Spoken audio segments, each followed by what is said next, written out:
An Afghan national shoots two people yesterday, 2 days ago at this point. It's early enough that I still thought this was still Thursday. An Afghan national shoots two people on Wednesday. One of them has now passed, leading to greater questions now about our immigration policy and what happened in our previous administration. We will talk about what happened with that and send our condolences to the service member who passed and say a prayer for the one who is still fighting for his life. We're going to go over what's happening with that, where we go, and what we do from there. In other news, Marjorie Taylor Greene is out, spewing a whole lot of rhetoric that kind of tells me that, hey, I was actually probably right this entire time.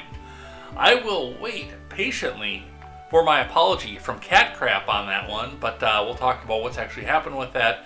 And we definitely won't sit around waiting for the apologies from Cat Crap because, yeah, he still probably believes that he's right at this point, but we'll talk about that.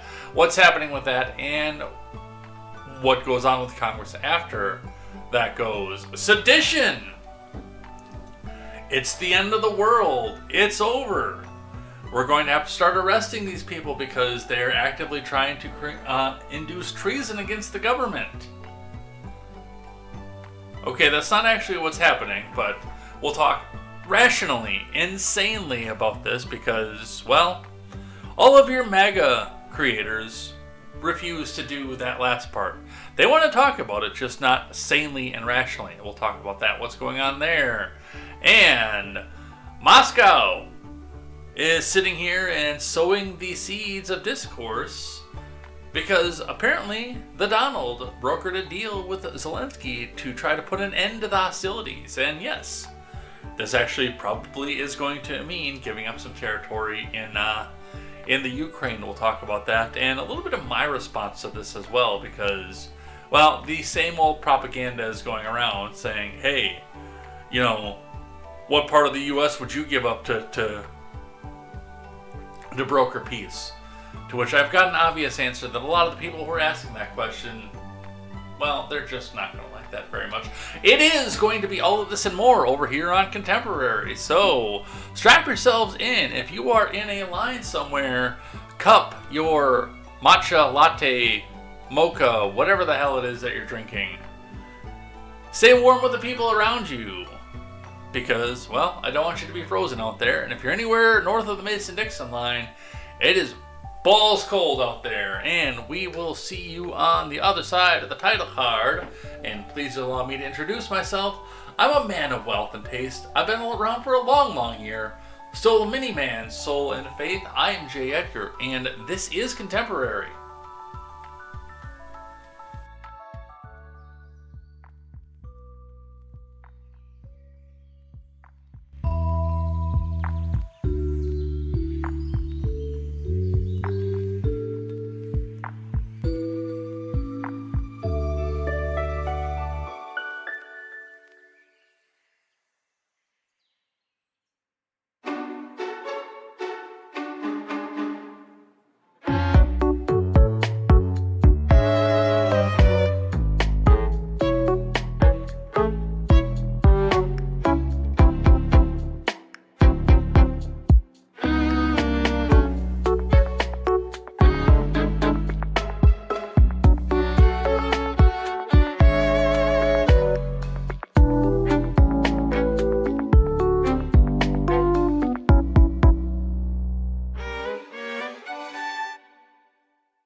Good morning, Edheads. My name is Jay Edgar. This is Contemporary. we're doing this a little bit differently, and it was pointed out, and I had not even actually thought about it, the fact that Thursday had been our regular schedule for as long as it has, because we used to do Tuesday. Tuesday used to be the thing, and almost no holidays intersected with a Tuesday anywhere, and now it's now we're sitting out here and it's Thursday, and our regular day is Thursday because that's when we get the best audience. But I would much rather my people go and spend the time with their families on a Thursday. So kind of at a last minute thought, I said, hey, let's do this Black Friday, and let's do Black Friday in the sense of we do it like it was when I was a kid. Now, I do understand that doorbusters have not been a thing for quite a while. I mean, I'm sure that there's still some people out there who are waiting in line for the latest Apple product or the latest electronic. I mean, even since this has been a thing, even since COVID, I think a lot of the capitalism has changed dramatically, and it's not we're waiting for the latest laptop release or big screen TV or this huge sale on clothing or anything else like that. I mean, quite frankly, I think a lot of our stuff is done online at this point, and yeah, we can go point the finger at the certain virus and say, hey, it probably killed it, but it also gives an opportunity to come back in and spend some time with you here in the morning at a point where I would say that there are probably not a lot of people that are out and competing with at this point. A lot of my audience is probably still sleeping at this point, for probably good reason. I hope you guys did have a fantastic time with your families over on this past Thursday for Thanksgiving. To my Canadian friends, that's the holiday that we celebrate on the correct day, not in the middle of October. I had a great time with Palm's family. We did not go to my family this year. We did that last year. And, great meal. Got some good leftovers off of it. Got some great pie, courtesy of the love of my life. And yeah, it was absolutely a phenomenal, fantastic time. Glad that we went. I really am. But with that being said, I thought it over and I said, we really can't go 2 weeks on a news cycle like this here because we got a bunch of stuff. And, well, depending on how live chat goes and what goes on with that, we might run a little bit of a shorter show here. I mean, I got the live chat up, but I don't know who's all going to be awake at this point. Maybe our friend over in the UK, Damned Man, says, hello, hope everyone enjoyed Food Day. Yes, it was fantastic. But we're here, we're ready to go, and we are ready to talk about some of the big news stories of this week. Plus I got some fun stuff on things I like, things that I hate, including me getting to say, hey, be careful with that joke. It is an antique over on things that I like. So I think it's gonna be a good mix today. We got to talk about some down stuff to start with. I get to tell everyone that I was right about Marjorie Taylor Greene. Talk about maybe a peace being brokered in the world. That could be good. It's not set in stone yet, but that could be good. Anytime people stop going to war, I like it.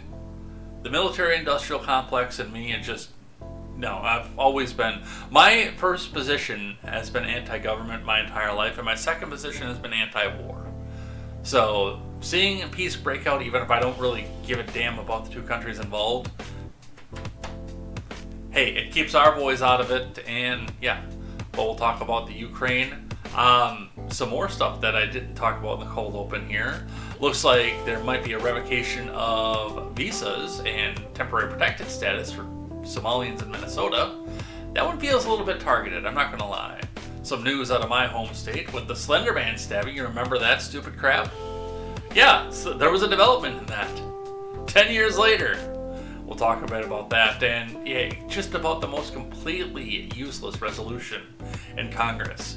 And yeah, also we are going to be out of here at some point early today as well, no matter how the news cycle goes, because I didn't get to spend Thanksgiving with my family. I got to spend it with my new family instead. So my regular family is coming over to my house today, and I want to be with them. Not screaming about the news. I want to be with them. So a lot of stuff happening here today, a lot of stuff in motion. and I think it's about high time that we get started. Before we do, go check out Crime Land with Katie Zed. Go check that programming out and do support Katie Zed. I know it's been a little bit of a dark time in the Zed household for right now. They're doing okay. They could be doing a lot better, obviously, if the things that happened did not happen. That is her story to tell, not mine, as that's always the position that I held with that. So if you want to know, ask her.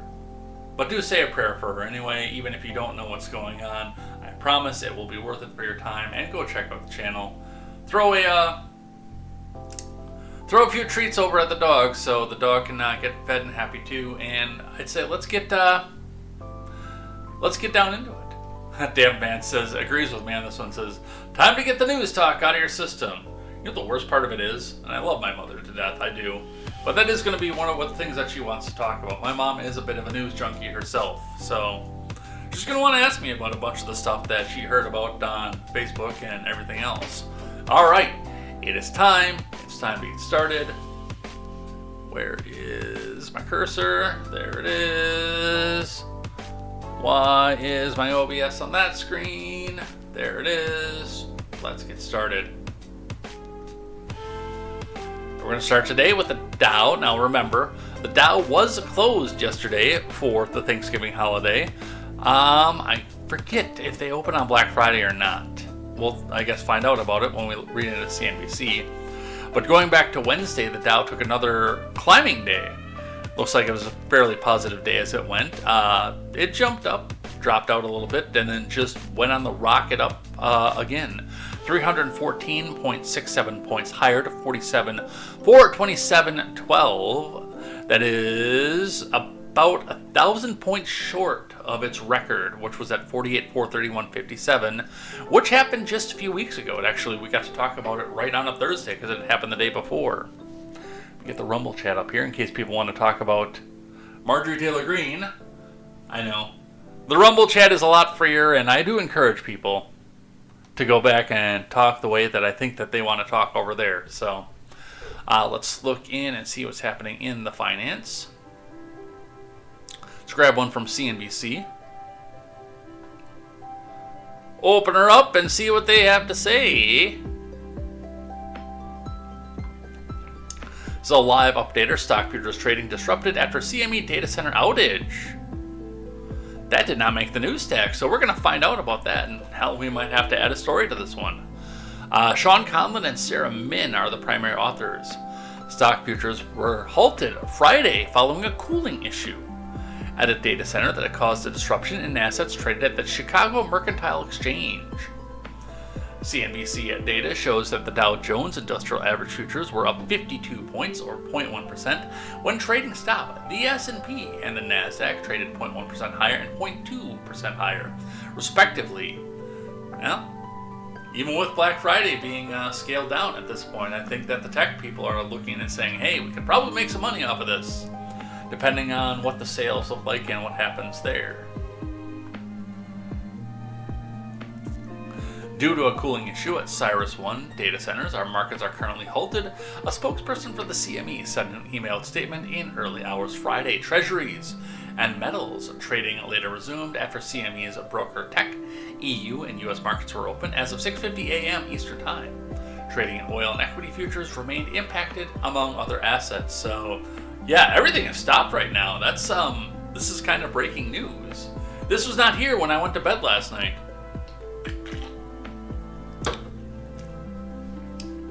The disruption could cause even more volatility as Wall Street comes back from the Thanksgiving holiday. For a shortened trading session on Friday. There's your answer, by the way. Yes, they are trading today. It's just going to be an abbreviated session. Trading volumes the day after Thanksgiving are historically well below average, meaning moves to the upside and downside could be more extreme. Friday also marks the last day of trading in November. A pullback in tech stocks have weighed on the major averages this month as doubts swirled around the future profitability of AI companies. Yet some investors are hopeful that this month's slide will mean a year-end rally is in store for the major averages as they step in to buy stocks that have been unduly punished at more attractive valuations. As of Wednesday's close, the Dow and the S&P were slightly lower on the month, each set to snap 6 straight months of gains. Nasdaq fell 2%, on track to end a 7-month advance. So they're saying everything's going to close down right now, and I don't know, because again, we're sitting here with a record high not that long ago. Stocks are on pace to wrap up a winning week, following a turnaround in tech names. As of Wednesday, the Dow was up more than 2%, the S&P and the Nasdaq were higher by 3 and 4% respectively. So, a little bit of mixed stuff coming out of the markets here today, and yes, this will be a shortened trading session today. Nothing that you heard there is official financial advice. Always check with your financial advisor who knows your situation, your family situation, and your money situation, and not somebody who reads random stats on the internet. All right, we got to get the bad news out of the way to start with for the morning. From the Associated Press, what we do and don't know about the shooting of 2 National Guard members in D.C. Of course, the first bad news that we have here is that we're reading from the Associated Press. No author given on this one. The brazen daytime shooting of 2 National Guard members in the nation's capital by a man authorities identified as an Afghan national has raised multiple questions. By the way, I've not pre-read any of these articles, so I do apologize if they show the naked Afghan man laying on the stretcher. I don't know why they stripped him. I don't. Excuse me. I just know that's one of the more shared images around the internet right now. A fat, naked Afghan man with a blue dot around his junk. It's a wonderful world, folks. And we're just living in it. Officials have released the name of the suspect, who's in custody, and the names of the 2 Guard members who were shot, one fatally, but the suspect's motive for the attack is not yet clear. Anybody want to lay bets as to whether or not the word infidels is involved in it? Western Devil?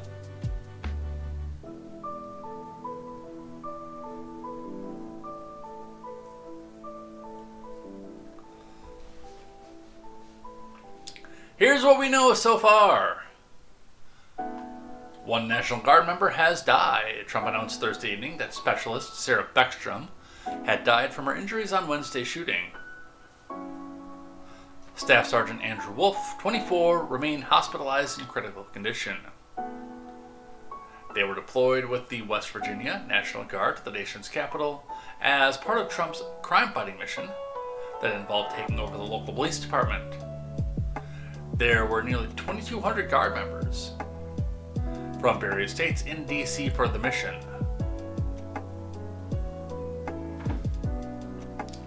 Both Beckstrom and Wolf were on orders in Washington since August, according to the West Virginia National Guard. Beckstrom, a resident of Somerville, West Virginia, had volunteered for the operation to ensure the safety and security of our nation's capital, the West Virginia National Guard said in a statement. She graduated from Webster County High in June of 2023 and enlisted with the Guard that month, serving with distinction. As a military police officer, the Guard said she exemplified leadership, dedication, and professionalism, the Guard said in a statement. I remember just being a kid. Not a kid. I mean, I look at people that age as kids now, but I was 17, for God's sake. And seeing the number of people who actually were going in, mostly women, with the express intent of becoming military police MP.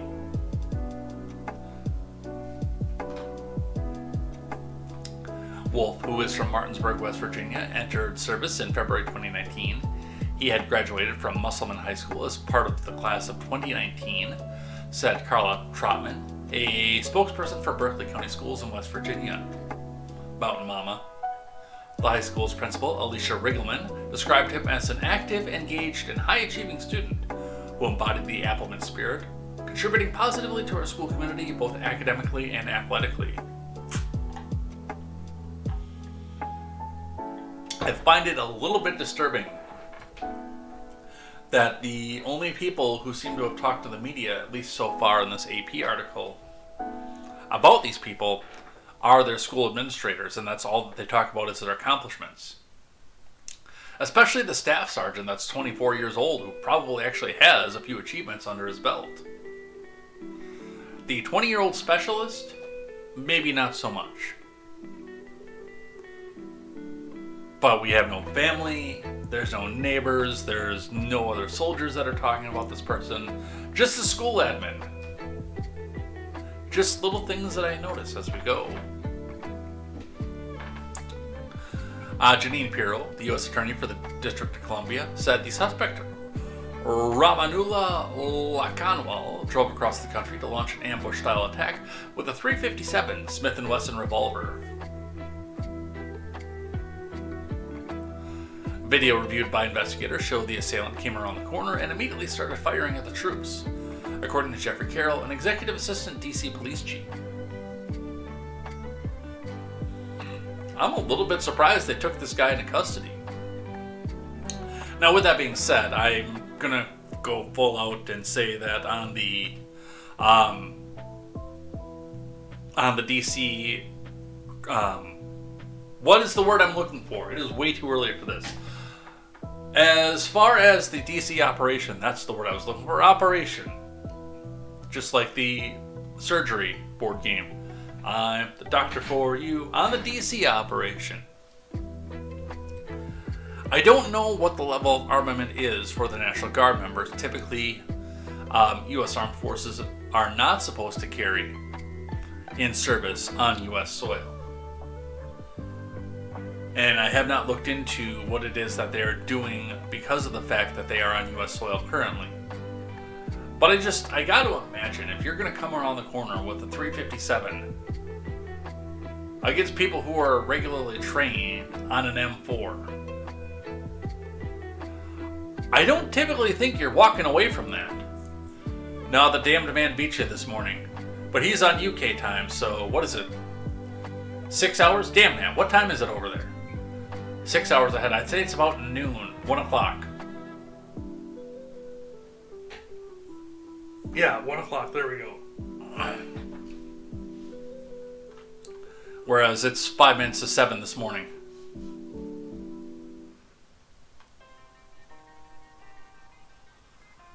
Yeah, going back to what I was saying.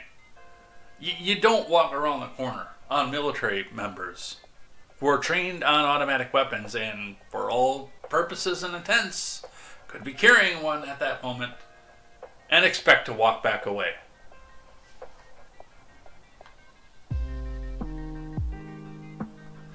Video reviewed by investigators showed the assailant came around the corner and immediately started firing at the troops, per Jeffrey Carroll, an executive assistant DC police chief.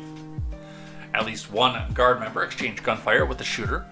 Law enforcement officials said the official was not authorized to discuss the matter publicly and spoke on the condition of anonymity. An official, too, by the way. They didn't say officer. So, probably some desk clerk PR person.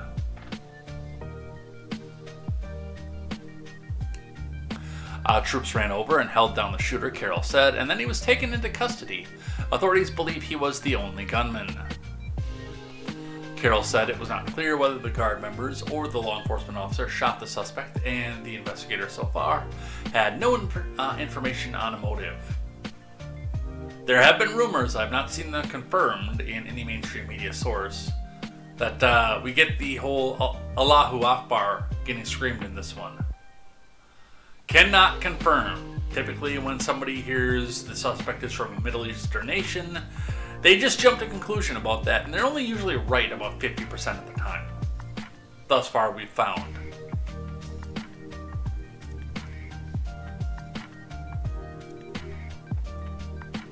Hey, we can subscribe to the AP and stay ahead of the news. Let's put an email address in. Let's not. Lockenwall, 29, entered the U.S. in 21 through Operation Allies Welcome, a Biden admin program that evacuated and resettled tens of thousands of Afghans after the chaotic U.S. withdrawal from the country, officials said. I think a lot of them were resettled too in Fort McCoy here in Wisconsin.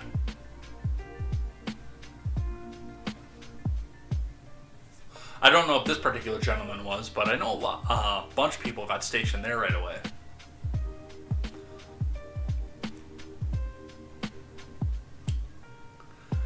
Lockenwall applied for asylum during the Biden admin, but his asylum was approved under the Trump admin, Afghan evac said in a statement. Supporters have said there was an extensive vetting, and the program offered a lifeline to people at risk of Taliban reprisals. There was extensive vetting and less than a year into the admin that approved this, this person goes off and pops off and shoots 2 people. I think you missed something in the vetting. Just a little something. I think you missed something here.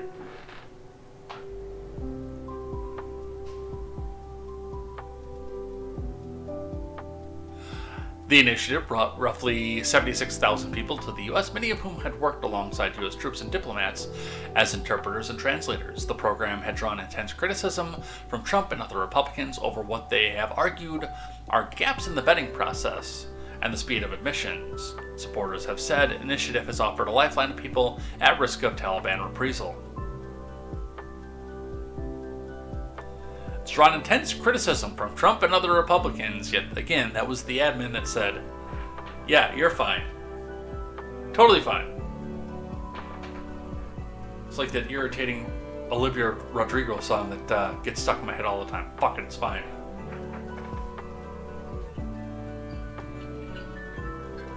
Oh, it's 7 a.m. Guess what live streamer forgot to turn his alarm clock off? You don't have to guess, it was me. Prior to his arrival in the U.S., the suspect had worked with the U.S. government, including the CIA, as a member of the partner force in Kandahar, John Ratcliffe, the spy agency's director, said in a statement. Ratcliffe did not specify what work Lockenwall did, but said the relationship ended shortly following the chaotic evacuation of the U.S. service members from Afghanistan.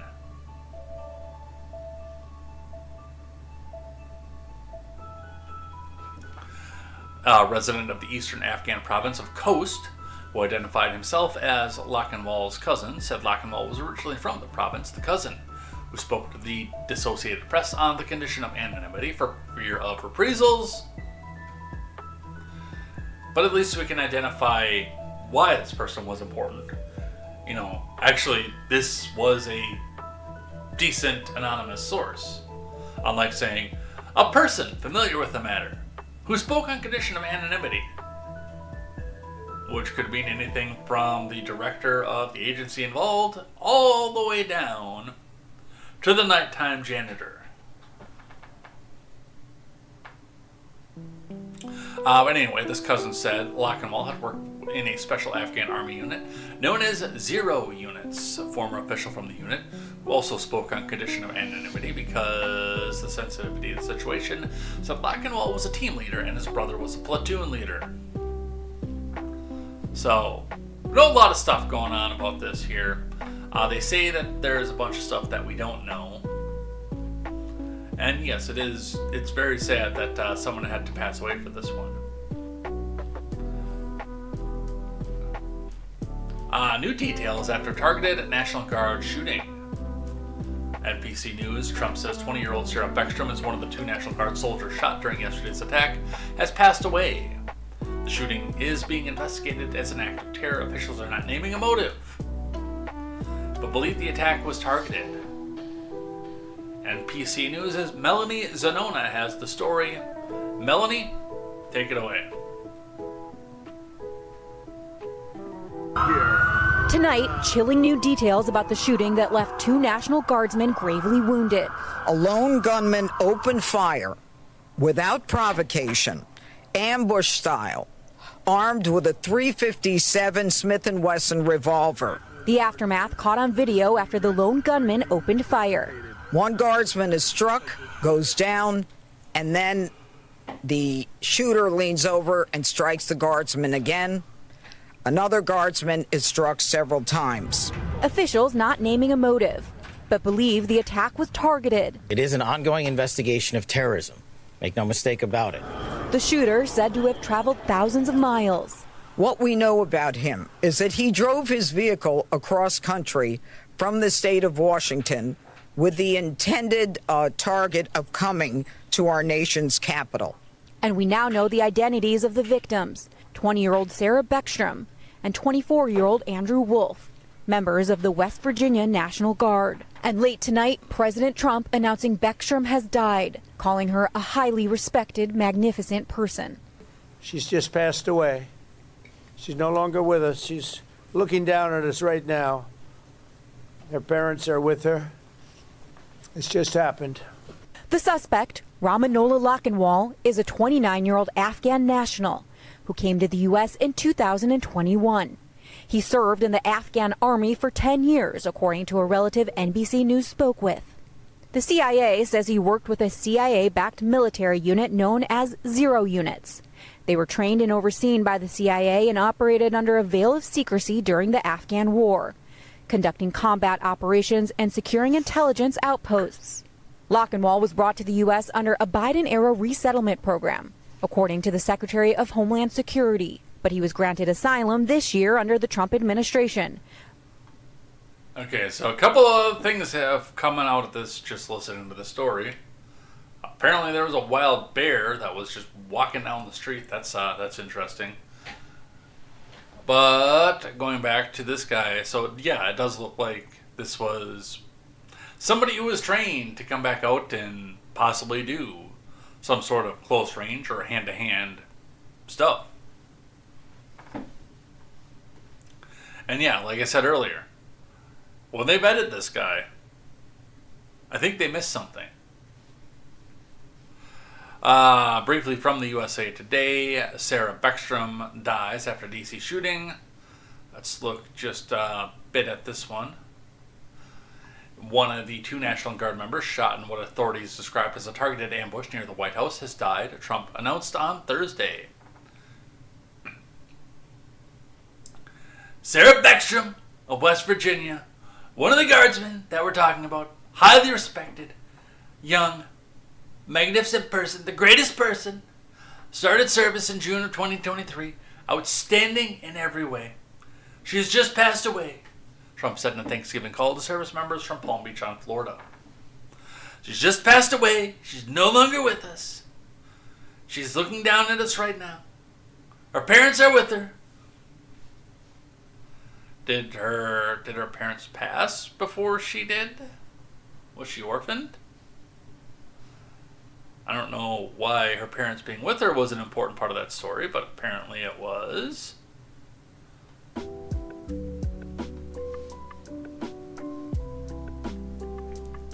Andrew Wolf, the other guard member who was shot near the White House, remains in critical condition and is fighting for his life, and it was in very bad shape, according to the president. Very bad shape! The troops were part of a high-visibility patrol about 2 blocks from the White House when the shooting occurred, authorities said. The suspect was identified as Ramanula Lochinwall, an Afghan national from Washington state. The suspect's motive has not been determined. He was shot by nearby National Guard members and remains hospitalized in serious condition as of Thursday, according to authorities and Trump.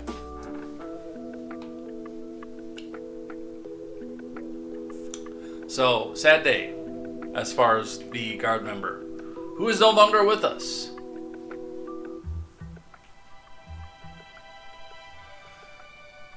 Damn man says, so we know it's not a source. Quote, I made it up. More at Associated Press, Trump criticizes the program that brought Afghan refugees to the U.S. who fought the Taliban.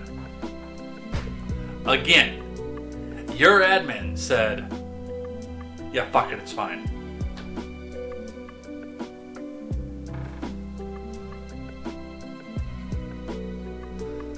A lot of people, the immediate propaganda around this is entirely on Biden. I would say probably 90% on Biden. I wouldn't say entirely, again. Who hit the rubber stamp? Who hit the auto pen and said, yes, you can come and stay here. We have vetted you, you're fine.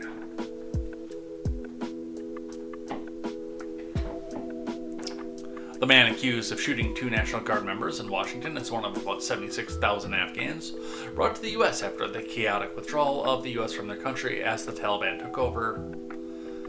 The program called Operation Allies Welcome was created after the 2021 decision to leave Afghanistan following 20 years of American intervention. That was a 2020 decision, by the way, not a 21. Biden didn't come up with that, he just executed it. Poorly, by the way.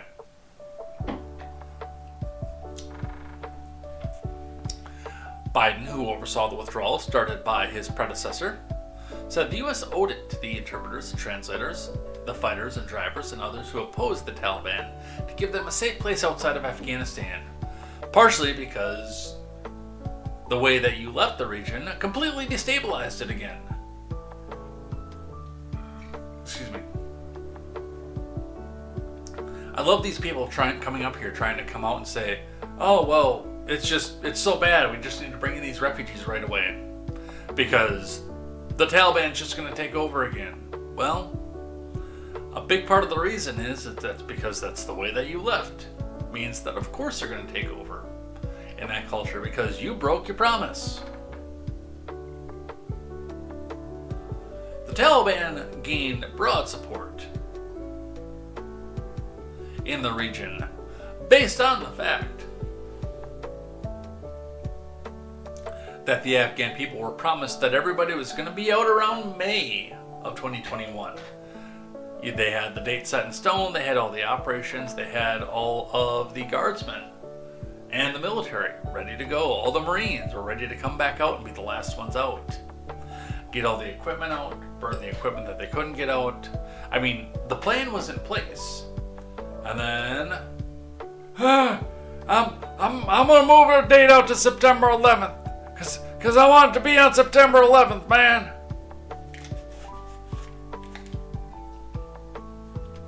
In Asian diplomacy, you just can't do that. You come back out and you say, hey, I'm gonna do this. You do it. And if not, then yes, you're the asshole in this situation. And yeah, the people who are still under the oppressive thumb of the U.S. are going to turn to the people who said, hey, we promise we're going to get these people out of here. Come and join us. It's always amazing to me how obsessed this country has been with the Middle East since, well, basically 2001. And how so few people understand how diplomacy in the Middle East works. But we sure want to be there forever.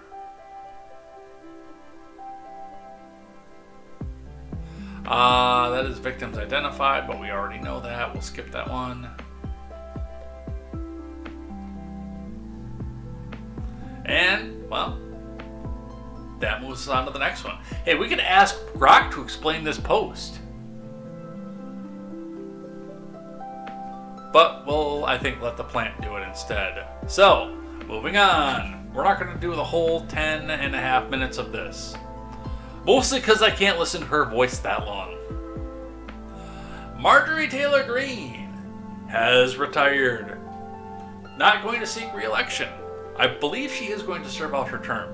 I think that she is going to sit and stay until the end of January.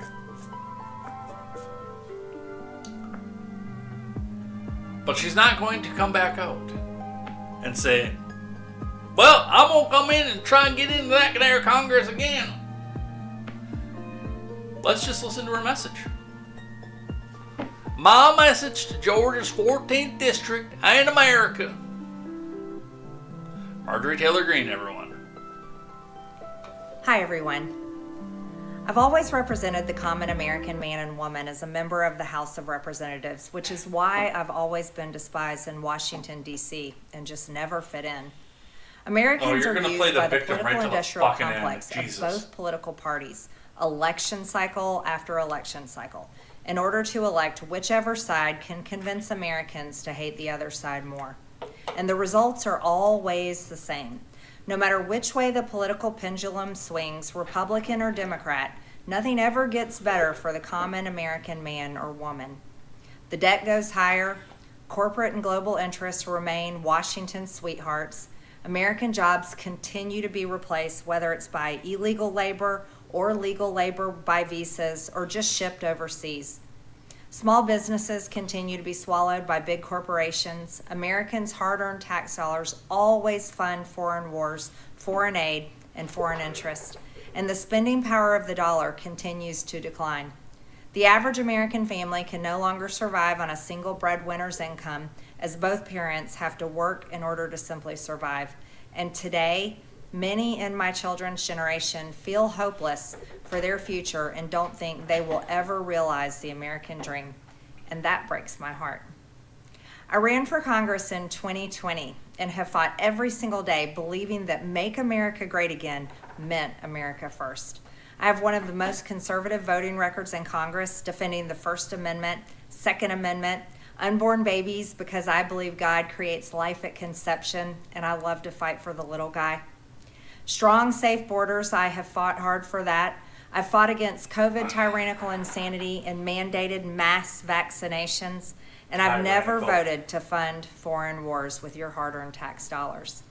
However, with almost 1 year into our majority, the legislature has been mostly sidelined. We endured an 8-week shutdown, wrongly, resulting in the House not working for the entire time, and we are entering campaign season, which means all courage leaves and only safe campaign re-election mode is turned on in the House of Representatives. During the longest shutdown in our nation's history, I raged against my own speaker and my own party for refusing to proactively work diligently to pass a plan to save Americans' health care and protect Americans from outrageous, overpriced, and unaffordable health insurance policies. The House should have been in session working every day to fix this disaster. But instead, America was force-fed disgusting political drama once again from both sides of the aisle on television every single day.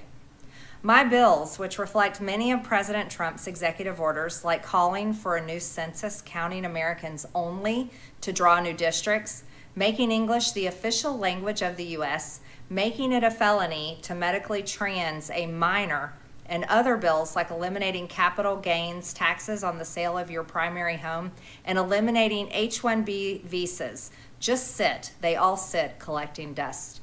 That's how it is for most members of Congress bills. The Speaker never brings them to the floor for a vote. Many common Americans are no longer easily convinced by paid political propaganda spokespersons and consultants on TV and paid shills on social media obediently serving with cult-like conviction to force others to swallow the political party talking points. Because they know how much credit card debt they have, they know how much their bills have gone up over the past 5 years, they actually do their own grocery shopping and know food costs too much, their rent has increasingly gone up and up, they have been outbid by corporate asset managers too many times when they put in an offer to buy a house, they have been laid off after being forced to train their visa holding replacement. The college degree they were told to earn only left them in debt with no big 6-figure salary. They see more homeless people than ever on their own community streets. They can't afford health insurance or practically any insurance, and they just aren't stupid. These are the people I represent and love because that is who all of my family and friends are, common Americans. I've been blessed to represent the 14th District of Georgia for 5 years. The district is filled with some of the most wonderful, kind-hearted, God-fearing, patriotic, hardworking people you will ever meet. Good, regular, common Americans. I listened to this, and half of what she's saying with this, I hear it, and it's like she's repeating more and more Democrat talking points. Now, yes, the housing crisis going on with that. That is something that is bipartisan at this point. Even I felt the pinch when I bought the house that I bought, based on the interest rate. But given where it's at, the fact that I don't have to live in town, I do think that I did get a decent deal onto the house. And its principal, it's just a matter of now trying to negotiate a better interest rate for it. And there are some legitimate concerns, even some that MAGA is bringing up. oh, BlackRock is coming out and buying up all the houses, and I mean, you change the name and you can change the partisanship of all of this, but I mean, a lot of what was said in this was Democrat talking point, and a lot of what she says is the most conservative voting record. I've always said, from the beginning, I've always thought that Marjorie Taylor Greene was a plant by Democrats. That she was picked by Democrats to go back out and basically play a caricature of what they see Republicans as, and get her into Congress and say, see, this is the Republican Party, is this caricature that we brought forward. I've never found her to be serious. I've never been able to. And this is a career that I've been following for a pretty long time, actually.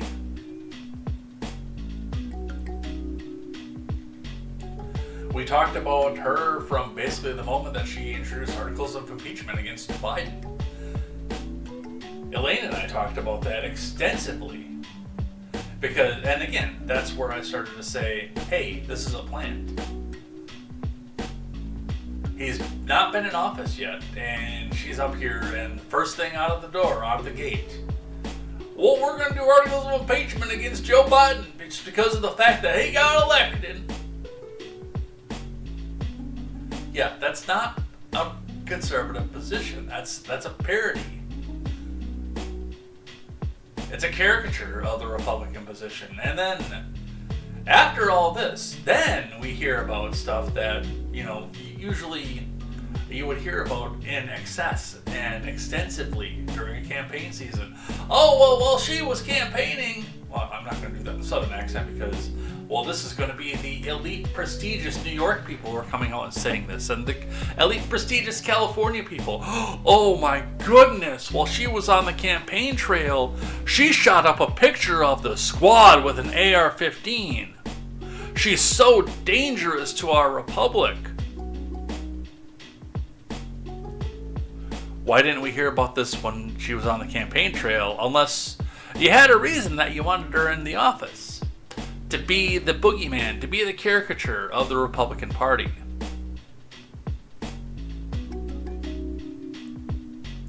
And sadly enough, like half of the MAGA movement is going to go with her. And the things that she did bring up in a more conservative light. Yes, we sat in a shutdown for 42 days instead of negotiating on health care. And that must be Donald Trump's fault because we didn't do it. Or Mike Johnson's fault that we didn't do it. It was none of their faults. The request was to keep the government open for 7 weeks. To sit down and negotiate this. With the government open, working for the people. Something I don't agree with personally myself, but that was the request coming out of Mike Johnson's office and Donald Trump's office at the time. Open it back up. Let's just stay on Joe Biden's spending levels for 7 weeks. We'll sit and figure this out. We'll figure out what it is that you guys want to do for subsidies. And Chuck U. Schumer and his friends over in the Senate and said, no, go F yourself. We invoked the filibuster and you are not moving this package anywhere. Until the elections are over, but that's something we can sit back and talk about another time. I don't buy it. I don't buy anything that this woman has said in her entire tenure as a U.S. representative. I'll admit, I made it longer than I thought I was going to on the video. I thought I was going to have to turn it off after 2 minutes. I can't stand this woman's voice. I can't.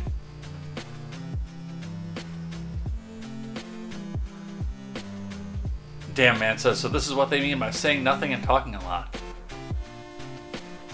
It's kind of like what the Tin Man said about not having a brain.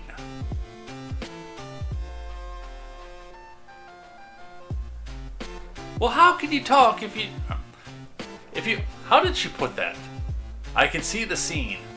because I've seen that part of The Wizard of Oz. That's the Scarecrow either, not the Tin Man, also. Let's go ask our good friend Google.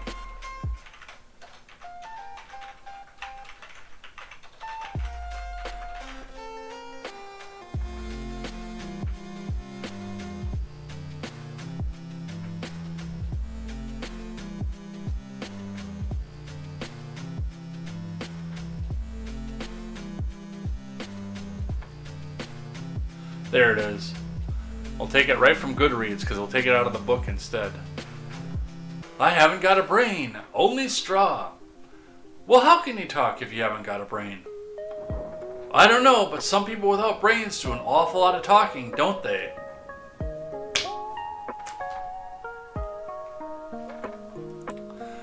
I would say that's one of the best ways to describe Congress. Some people without brains do an awful lot of talking.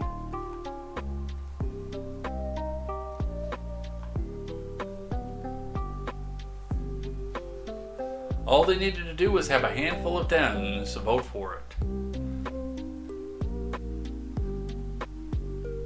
So yes, she is resigning. Leaving the House with an even narrower majority. I was listening to Styx the other day, and he had said that he was actually talking about this in the video, and he had said that he believes now at this point, because he was all in and gung-ho and saying, oh, the MAGA and the Republicans, they're going to sweep, they're going to take the House, it's not going to flip this time, they're going to defy tradition. And like 2 days ago he says, oh, well, I think that the Democrats are going to take the House now. I actually don't think they are. I think they shot their load on the shutdown, and I think that they are still going to come back and get their asses handed to them this time through. Alright, how did we get here? From the BBC, feud erupts between Trump and ally Marjorie Taylor Greene ahead of Epstein files vote. From Max Matza, and it's even funnier to me that this whole thing apparently came down because of the Epstein files.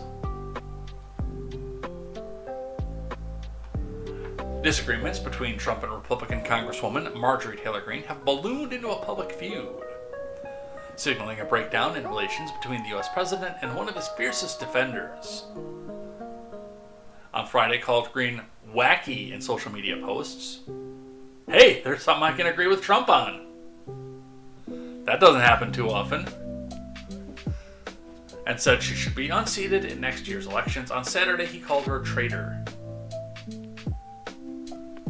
Can't be a traitor to something you never supported to begin with. Greene has in recent days questioned whether Trump was still putting America first and criticized his handling of the Epstein files.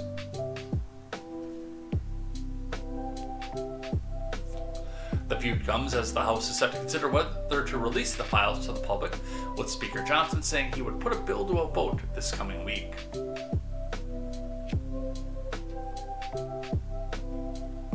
Did we not already pass that? What's the date on this article? That's the 16th. That's right, we're looking back to see how this whole thing started.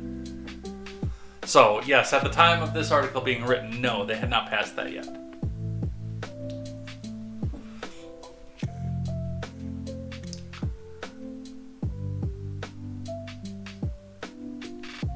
Known as the Epstein Files Transparency Act, the aim of the bill is to make the Justice Department release all unclassified records, documents, communications, and investigative materials linked to Jeffrey Epstein.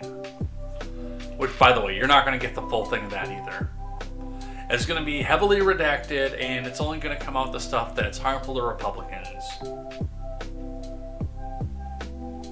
And if there's something that's harmful to Democrats in it, and it does manage to get its way out, you're going to be force-fed the narrative of you're a dangerous conspiracy theory if you actually believe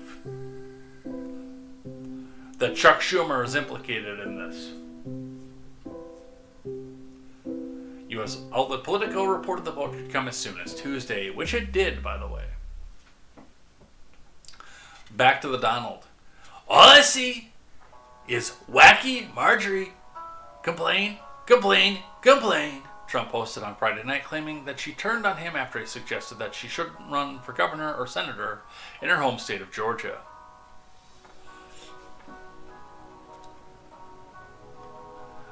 She has told many people, by the way, she should not run for Senate or governor in Georgia. She will lose spectacularly. Whether she's real or a plant, she chose a relatively solid red Trump plus 20, Bush plus 35 district in Georgia to run in. She will not make it through the rigor and scrutiny of Atlanta. I'm just saying.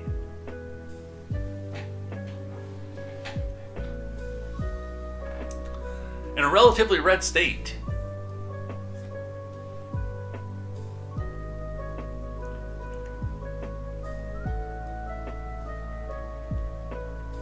she's told many people that she is upset that I don't return her phone calls anymore, Trump said, adding, I can't take a ranting lunatic's call every day. He pledged to back any Republican opponent that takes her on in next year's midterm when she's up for re-election, before intensifying his attacks on social media on Saturday from his home state of Florida.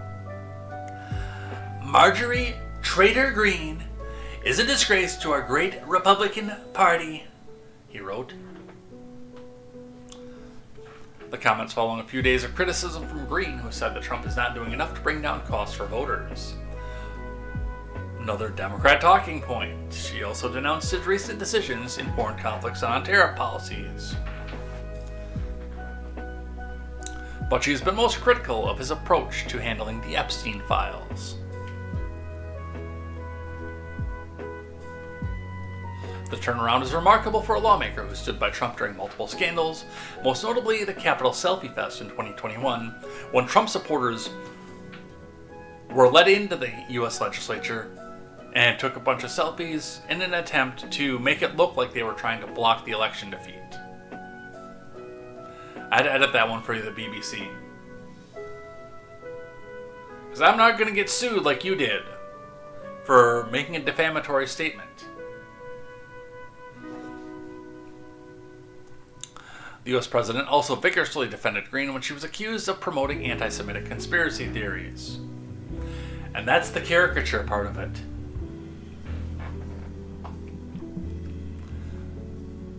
I want to remind you, I was right.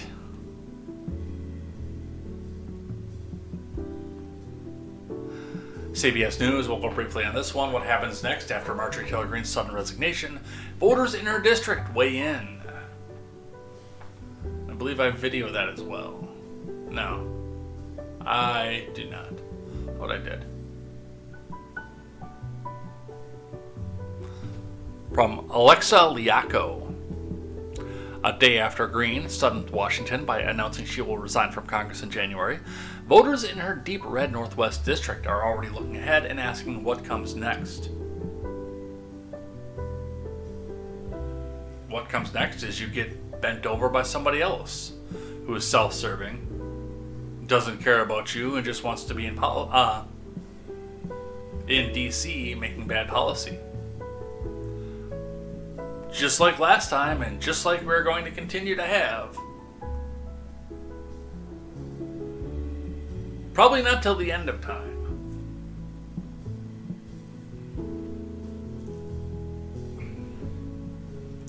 CBS Atlanta visit Paulding County, a Republican stronghold that strongly supported both Greene and Trump, to hear what voters had to say. Many residents expressed surprise at the announcement, but also support for Greene's decision to step down. It was very brave of her. Joan Brown, who isn't registered to any political party, said Greene's resignation took him by surprise. I was surprised and I feel bad for her, Brown said. What stood out to him most wasn't politics, but her conviction. I think it was very brave of her. I think that's admirable, he said. From what I do know about her, that should be admired.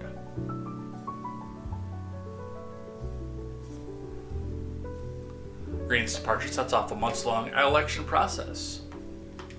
Brian Kemp is expected to call a special election to fill the remainder of Green's term, a contest many experts believe will go to a runoff after that. May 2026 primary for the full term, and November of 2026 general election. So we could have, possibly, a new person in the seat by Christmas. Hey look! We could have the best viewers on streamboo.com as long as we remove the space. Should we get the best viewers on streamboo.com? Should we remove the space? Maybe we should put our bank account information in there too.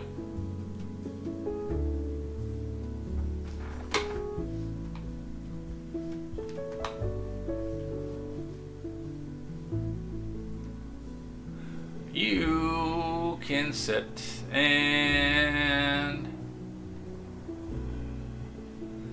you can be gone for 10 minutes. If you decide that you want to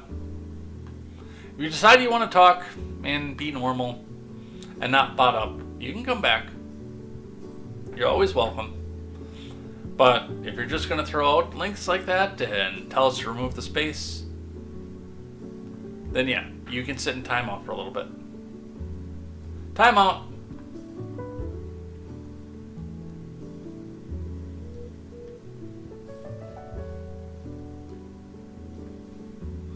Just check my stats. I already had to time somebody else over on Kick too.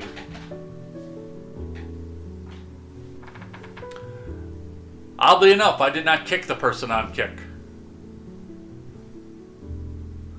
How's the D-Live doing?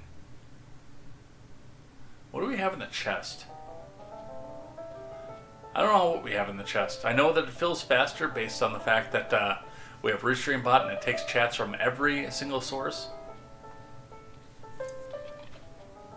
I don't know, I didn't use it for a while. It wouldn't connect for a little while, but we're using her now. Republican strategist Brian Robinson said the chum of upcoming races will test the candidates' stamina and messaging. Whoever wins this race could potentially be on the ballot 5 times between now and next November, Robinson said. Well, here's to you, Mr. Robinson, rather. He added that candidates looking to succeed Green should focus on issues she highlighted during her resignation, especially affordability. Speaking to the American dream through affordability would be a really powerful message here, Robinson said. If you're not talking about affordability, you're talking about something that is not top of mind for Georgians. Right. The problem that goes along with that, though, is the fact that if you have the government come back out and do everything for affordability,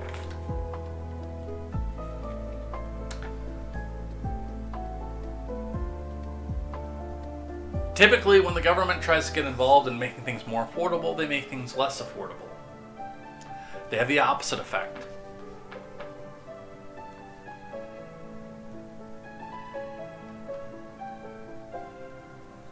From NPC News, Trump says he would love to see Marjorie Taylor Greene return to politics at some point. From Peter Nicholas and Julie Sirkin, Trump said Saturday he would like to see Rep. Greene resume her political career at some point despite the recent falling out. Okay, look, I know that she said that I was in on it with Jeffrey Epstein, and I got my crank sucked by Bill Clinton. I know that she said these things, but she's a wonderful person, and I want to see her back into politics.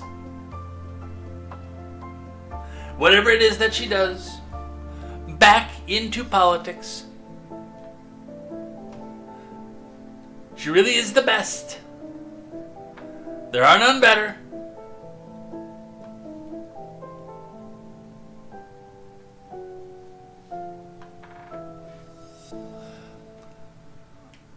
Trump's comments came the day after Greene, one of the best-known faces in the Republican arena, made the stunning announcement that she will resign in January. Again, the mainstream media kinda did that. In a brief phone interview, the president said, "It's not going to be easy for her to revive her career in politics," though he added, "I'd love to see that." the meantime, Trump said she's got to take a little rest.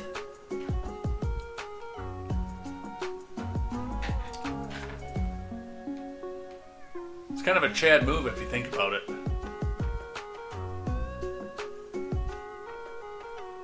Well, let's just be kind of intelligent, although I'm sure that this can change in a moment's notice. Marjorie Taylor Greene is staying out of the election to replace her. From Aaron Pellish. Marjorie Taylor Greene won't make any endorsement in the special election race to replace her in Congress, avoiding a potential clash between her preferred candidate and a candidate aligned with President Trump.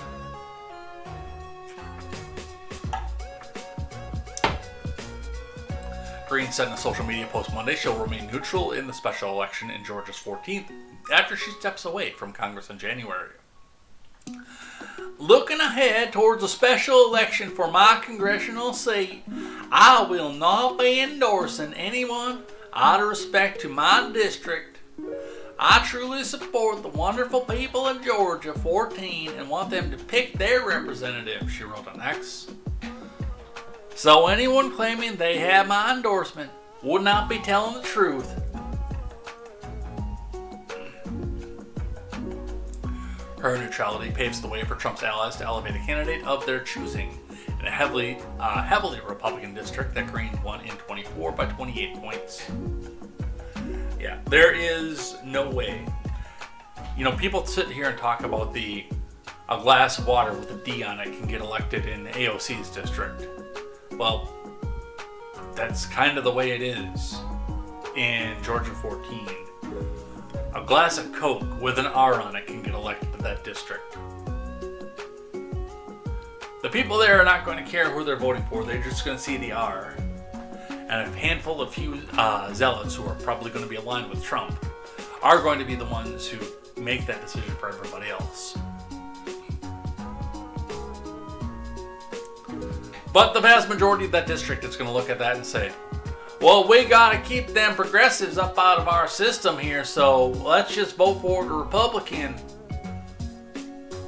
And that's after, again, the handful of political zealots come back out and give us a Bushite neocon who is just awful.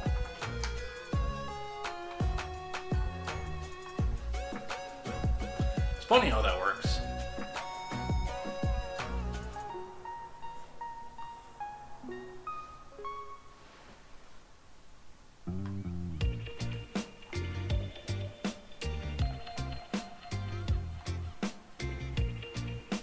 There also should be more of that, I think. From CPS News, which I think is what the damned man had to say, Marjorie Taylor Greene refutes reports that she's considering running for president. From Kaya Hubbard. Representative Marjorie Taylor Greene of Georgia refuted reports that she's planning to run for president on Sunday, days after she announced plans to leave Congress amid a break with Trump. I'm not running for president, and never said I wanted to, and have only laughed about it when anyone would mention it, Greene said in a post on X.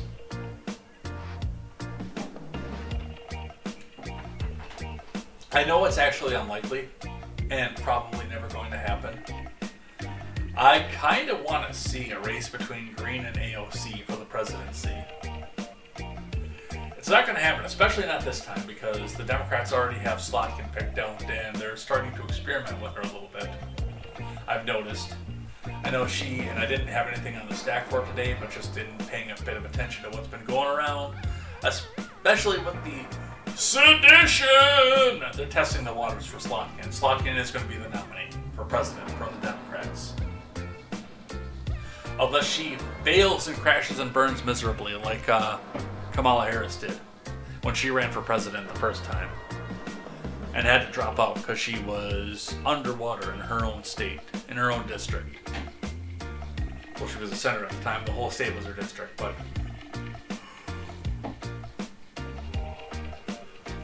excuse me. When she was far underwater in California and dropped out. But yeah, I do definitely believe that they are testing the waters to throw Slotkin in. I don't know who their backup is going to be.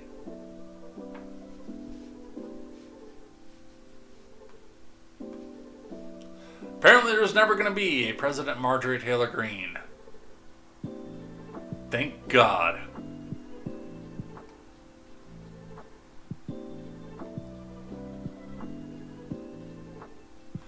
All right, let's talk just a little bit about Jasmine Crockett, which this was a funny one.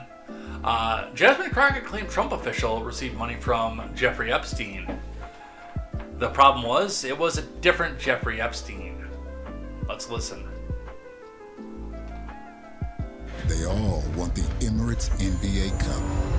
I'm gonna get that. Apparently we have a commercial first. 30 teams, 6 groups, nowhere to hide. The hungriest will advance.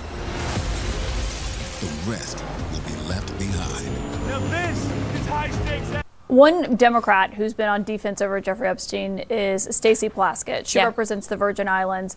She was texting with Jeffrey Epstein the day of Michael Cohen's hearing. Her questions pretty closely followed the text messages between the two of them to ask about Rona Graff, Trump's longtime assistant. You were defending her today, or in recent days, yesterday, and you talked about Republicans taking money from a Jeffrey Epstein. Here's what you said.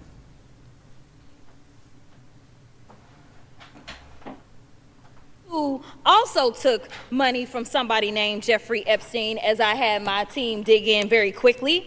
Mitt Romney, the NRCC, Lee Zeldin, George Bush, Win Red, McCain Palin, Rick Lazio. You mentioned Lee Zeldin there. He's now a cabinet secretary. He responded and said it was actually Dr. Jeffrey Epstein, who's a doctor that doesn't have any relation to the convicted sex trafficker. Unfortunate for that doctor, but that is who donated to a campaign of his. Do you want to correct the record on the people that Listen, I never said that it was that Jeffrey Epstein. Just so that people understand, when you make a donation, your picture is not there. And because they decided to spring this on us in real time, I wanted the Republicans to think about what could potentially happen, because I knew that they didn't even try to go through the FEC. So my team, what they did is they Googled, and that is specifically why I said a Jeffrey Epstein. Unlike Republicans, I at least don't go out and just tell lies. Because it was not the same one, that's fine. But when Lee Zeldin had something to say, all he had to say was it was a different Jeffrey Epstein. He admitted that he did receive donations from a Jeffrey Epstein, so at least I wasn't trying to mislead people. Now, have I dug in to find out who this doctor is? I have not. So I will trust and take what he says. No, and you were expecting the fact that you weren't going to get pushback on any of this. Now, I will come back out and say that there was enough lawyers speaking in weasel words. Jasmine Crockett she's an interesting case, to say the least, when you look at then how she's been in Congress, because I have heard her talk before Congress. I've heard interviews that she's done before Congress, and Jasmine Crockett is, I believe, a Harvard-educated Ivy Leaguer. She does not speak in Ebonics. She is incredibly intelligent. And then she comes down and plays this hood rat character when she's in Congress. Because they're all actors when they're in Congress. To try to garner the support of the working man, because, well, I think if they look at her actual credentials and see what it is she's actually done that she should be proud of, they'll say, no, this person is way too rich for me. This is an elite. I don't want an elite. But she did lawyer speak her way around this and say, a person named Jeffrey Epstein into this, hoping that she wouldn't get called out. And the headline would just say, Lee Zeldin got donations from Jeffrey Epstein. Mitt Romney got donations from Jeffrey Epstein. And nobody would come back out and vet it. Good on Caitlin Collins, by the way, for actually pushing this one and vetting it a little bit. That's not something that CNN typically does. And Jeffrey, I mean, that is a fairly common name. Epstein, maybe not as common, but I would say that it's probably reasonable to think that there is more than one just in this country. Now, after Gen Alpha, anybody who happens to be named Epstein, I don't think is ever going to dare name their kid Jeffrey when they reproduce. I think any kid born after 2008 has a less than 0% chance of being named Jeffrey Epstein. But beforehand, all bets were off.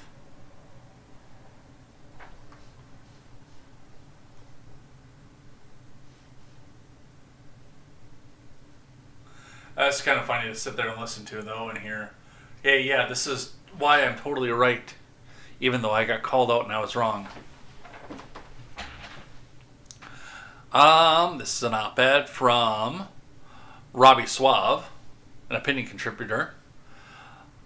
The opinions expressed in this article are the opinions of Robbie Suave and do not necessarily represent the opinions of The Hill, Contemporary, Turns Pages Productions, or your host, J. Edgar. Crockett called out for connecting Lee Zeldin at GOP to wrong Jeffrey Epstein. Hey, look, there's an option to submit an op-ed. I could write for The Hill. Don't know why I would, but I could.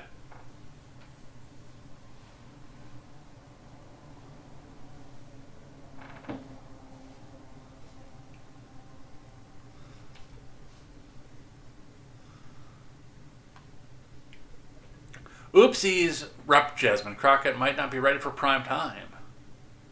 Earlier this week, she fired back at Republicans for receiving money from Jeffrey Epstein. As part of her attempts to defend her friend, Virginia Islands delegate Stacey Plaskett, from charges she enjoyed an overly cozy relationship with a disgraced financier and sexual predator, she attacked Romney, McCain, Palin, and Zeldin, all Republican officials, for having contact with Jeffrey Epstein. There's just one problem. The Epstein who donated to Zeldin, Romney, and other Republicans was not that Jeffrey Epstein, i.e. the one who died in prison under mysterious circumstances and has embroiled various associates in scandal, including Andrew Mountbatten Windsor and Larry Summers. I love the fact that they no longer say Prince Andrew. Damn man says, do it, make a troll article. I've got some pre-written.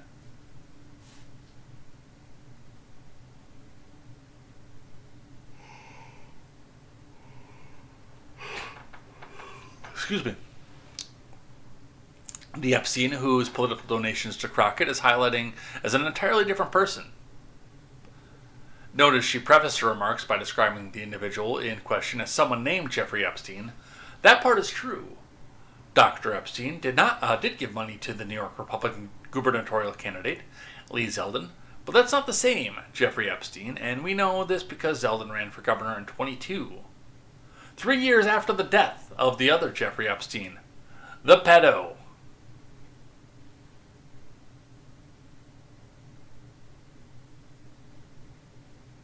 Yeah.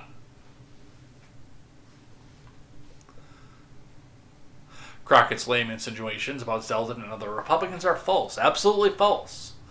Note also that she's trying to do here. She's attempting to run cover for Stacey Plaskett, who appears extremely complicit in efforts to shelter and protect Epstein, the actual Jeffrey Epstein, as revealed by journalist Lee Fang.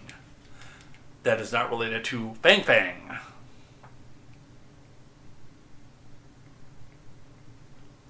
Plaskett previously worked for Epstein's fixer in the Virgin Islands and solicited him for campaign donations when she ran to be the Virgin Islands non-voting delegate. Here was, they have Fang on Rising 2 years ago discussing the relationship, which would have been 2023. And the part with Plaskett that you actually do need to understand is this was not necessarily a situation of Plaskett reaching out directly for donations to Epstein because she just wanted the money to come back out and do so. The thing with Plaskett is that is very, very likely her constituent. This is a very wealthy person who lives in the district that she represents, even as non-voting. The lone delegate from the territory.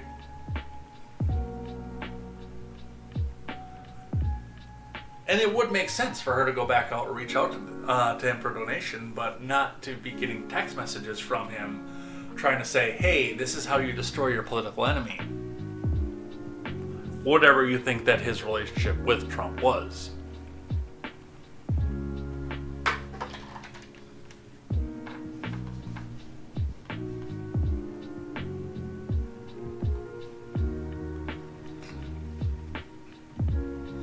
That's what they have for that. Alright, more Trump news because That seems to be all that we're consumed with at this point. It's like SouthParkSucks.now.com. Don't go get your crypto from there, but it's the same idea. All South Park does is talk about politics right now. But hell, how is that different from what the rest of us have been doing since 2015? I would go back further. I would even say possibly 2008 was when that started. Where it's just an all non-stop beat of politics. Who can remember any good movies that have come out since 2008? I bet you only have a handful of them. The 2 new Ghostbusters movies, Inglourious Bastards. What else is actually a good classic that you found it worth it? Ted, that was a good one. Since the 2008 election. And I'd be willing to bet that a lot of you don't actually know, based on the fact that you've spent most of your time fixated on who the president's going to be. When did Hunger Games come out? That would be another good one. Hunger Games is one of my favorite movies, by the way. 12. That's when that came out.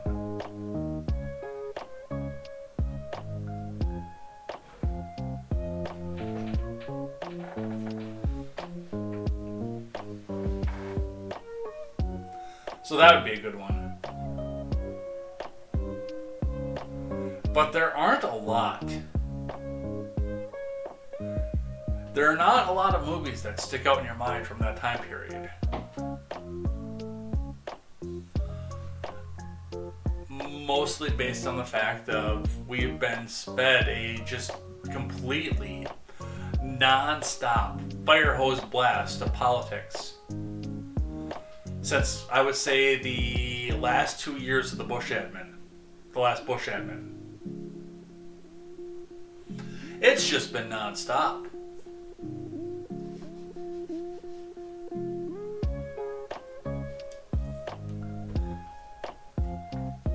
Politics is Hollywood for ugly people, and they have taken full embrace and advantage of that. Alright, from ABC News. The Fulton County, Georgia election interference case against Trump and others has been dismissed after the prosecutor who took over the case requested that it be dropped. In my professional judgment, the citizens of Georgia are not served by pursuing this case in full for another 5 to 10 years, wrote Pete Skandalakis. That is an amazing last name, by the way. Skandalakis, the executive director of the Prosecuting Attorneys Council of Georgia, who took over the case after the original prosecutor was disqualified from the case. Within minutes of Skandalakis' court filing, I want to read more of this article just so I can keep saying that name, by the way. That's awesome. Skandalakis! Damn, man, it says the Joker in 1917.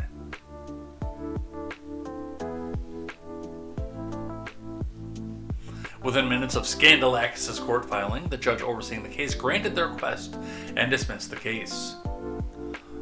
This case is hereby dismissed in its entirety, wrote Fulton County Judge Scott McAfee, who earlier this month had scheduled the December 1st status pretrial hearing in the case. Trump and 18 others pleaded not guilty in August 23 to all charges in a sweeping racketeering indictment for alleged efforts to overturn the results of the 2020 election in the state of Georgia. No. It's the South. You gotta say, the great state of Georgia! The charges, which were brought by Fulton County DA Fannie Willis, following Trump's January 2nd, 2021 phone call, perfect phone call, in which he asked the Georgia Secretary of State, Brad Raffensperger, to, quote, find the votes needed to win the state. alleged that the defendant solicited state leaders throughout the country, harassed and misled a Georgia election worker, and punished phony claims of the election was stolen, all in an effort for Trump to remain in power despite his election loss.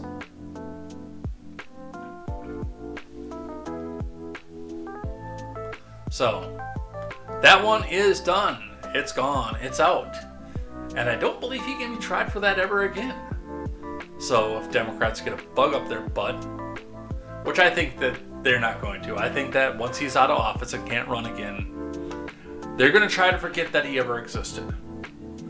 The ballroom's going to make that difficult, but I don't think this is going to be an ongoing thing. Because I do think that the majority of the criminal investigations and arrests and everything else were to keep him from being in office. Once he can't be in office anymore, they have nothing to keep him on. And none of their stuff has legs anyway, so.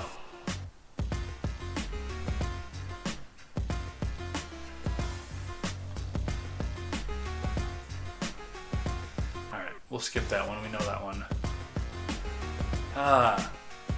Well, we've had a good run of talking about accomplishments and good things out of the past Trump administration. Now we get to talk about the stupid. Trump says that it may be necessary to extend the ACA subsidies that fuel the shutdown. Okay, then what did we just do for the last, well, not the last because it's been 3 weeks now, but what did we do for those 40 days exactly? If you're just going to come back down and turn on this and not offer us something new. What was the point of the 42 days at that point? And yes, I am of the mind that we do need to figure something back out about this instead of just dropping people on their head, because I think that is going to collapse large swaths of the industry and put people's lives actually at risk. I do. We can't just cold turkey our way out of the ACA. We do need to get out of the ACA at some point, but we can't cold turkey our way out of it.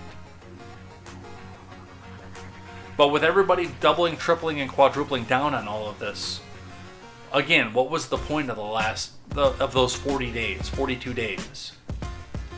And we're just going to come back out and give Democrats everything that they want.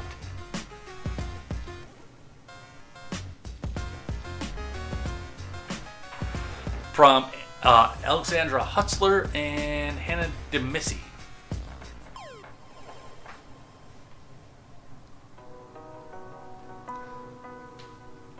Trump now says extending the ACA subsidies may be necessary as the enrollment deadline looms for millions of Americans who are set to see their premium skyrocket in the new year. Somebody said I want to extend it for 2 years. I don't want to extend it for 2 years. I'd rather not extend them at all, Trump told reporters on Air Force One on Tuesday night, pushing back on reports the White House was going to pitch a plan that would have included a 2-year extension of the subsidies. Trump, though, notably wanted to say some kind of extension may be necessary to get something else done because the Unaffordable Care Act has been a disaster. It's a disaster.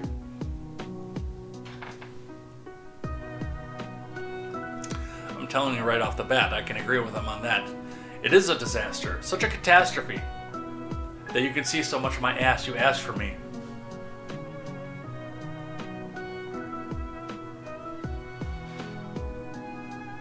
The comments come after a fight over the healthcare tax credits on Capitol Hill that resulted in the longest government shutdown in U.S. history. And again,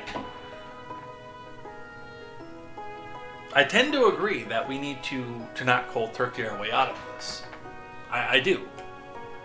That actually makes some sense to me. The problem that I have with it at this point is the fact of you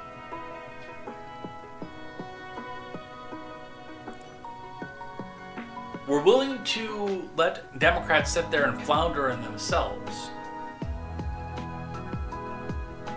to fight against these things. And now you're just coming back and saying, oh yeah, no, we could have done this all along. Like, what was the point of making people wonder if they were going to get their military paycheck or the SNAP bite or everything else that went along with that, if that's just where we're going to be. And we're just going to come back and give them what they were asking for to begin with. What was the point? Explain it to me.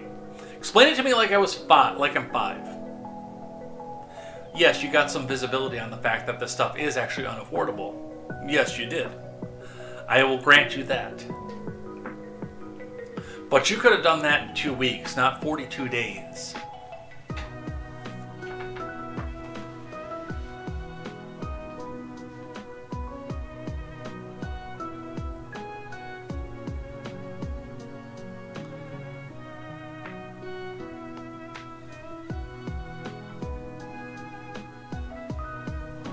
From the Hill, Trump's emerging healthcare plan could put GOP leaders in a bind. I still don't really know how that works.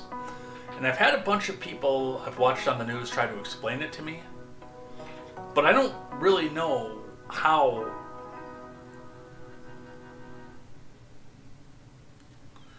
If you give the money to the people so they can go back and buy healthcare, how is that different from the insurance company going and buying the healthcare, other than the fact that they don't get their cut off of it? You're still taking from one hand and putting it in the other hand.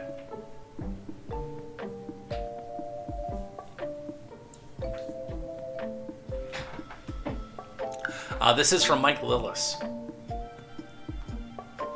Trump's germinal proposal to extend the ACA subsidies has created new headaches for GOP leaders on the Hill. Yeah, that's what I'm thinking too. Like, are they... Dan Man brings up a good point. Like, if you give them the cash to go back and buy the health care, how do you know they're going to go spend it on the health care?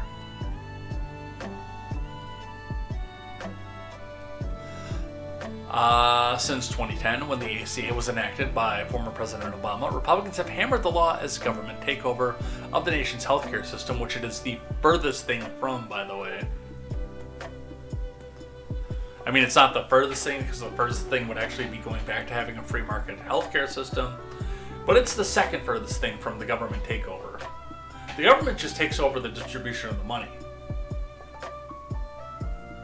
And even that is just for the poorest people in the world who can't get it through their insurance company.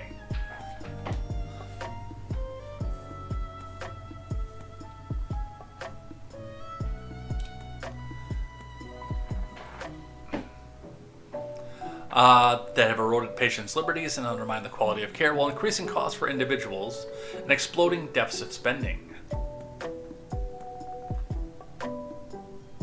Trump's plan, which multiple outlets supported, features a 2-year extension of soon-to-expire ACA credits, paired with eligibility limits, contradicts these Republican criticisms, including attacks by Trump himself earlier in the month. And it could set the stage for GOP leaders in Congress to advance the program that they deeply detest after warning for months of its harmful effects. And that's the problem. They all got on record saying they don't want this thing, and now they're going to have to be forced to come back out and sign for it anyway. And yeah, I think all those people should be primaried if they do. I think that's a reasonable request. Speaker Johnson has led the ACA opposition on Capitol Hill, arguing the program is irredeemable and needs a massive overhaul, if not outright appeal. I would say outright appeal, with the exception of, again, leave the...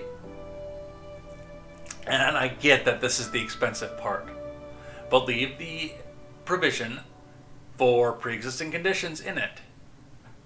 And that's the only thing that you leave in. Let everybody else duke it out. I've said my piece on pre-existing conditions.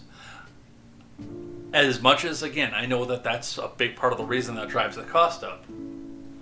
I do understand how the pre-existing condition thing can help bolster the free market and keep people from being trapped in a spiral where their employer is their only healthcare option and they can't leave because of the fact that their kid got leukemia and no job that they take after that is going to cover the kid.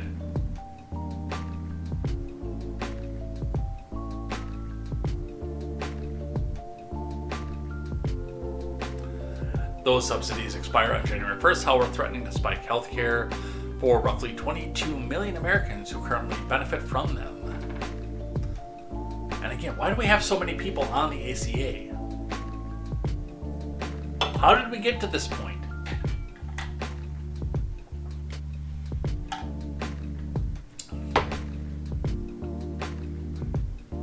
The deadline has put Republicans in a no-win position. If they extend the credits, they'll go on record for the first time augmenting a Democratic law they deem noxious while infuriating the conservative base they've spent more than 15 years trying to kill it.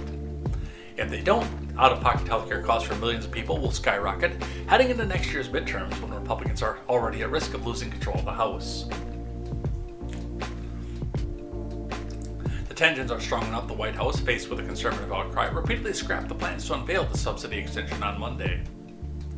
Hoping this isn't true, Bob Odner of Missouri, a former doctor, posted on Monday on X. So yeah, this is not good for them. It's kind of entertaining to watch them squirm, I'm not gonna lie. Alright, let's talk sedition!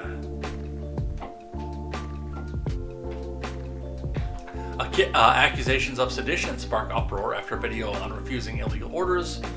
Here's what the law says. This is from Joe Walsh, the insufferable former congressman from Illinois, not the one whose life's been good to him so far. That Joe Walsh is cool, not this one. 6 Democratic lawmakers are facing federal inquiries after they recorded video urging military service members not to follow unlawful orders, a message Trump alleged was seditious. Our laws are clear. You can refuse illegal orders. You must refuse illegal orders, said the Democrats, all of whom served in the military or worked for U.S. intelligence agencies. Trump responded on Truth Social last week, "Each one of these traitors to our country should be arrested and put on trial." Days later, the Pentagon said it was reviewing some serious allegations of misconduct against one of the lawmakers, Senator Kelly of Arizona, and may recall the retired naval captain to active duty status for court-martial proceedings or admin measures. Defense Secretary Pete Hegseth later said that Kelly was the only lawmaker who falls under the Pentagon jurisdiction, since the others either worked for the CIA or didn't retire in the military.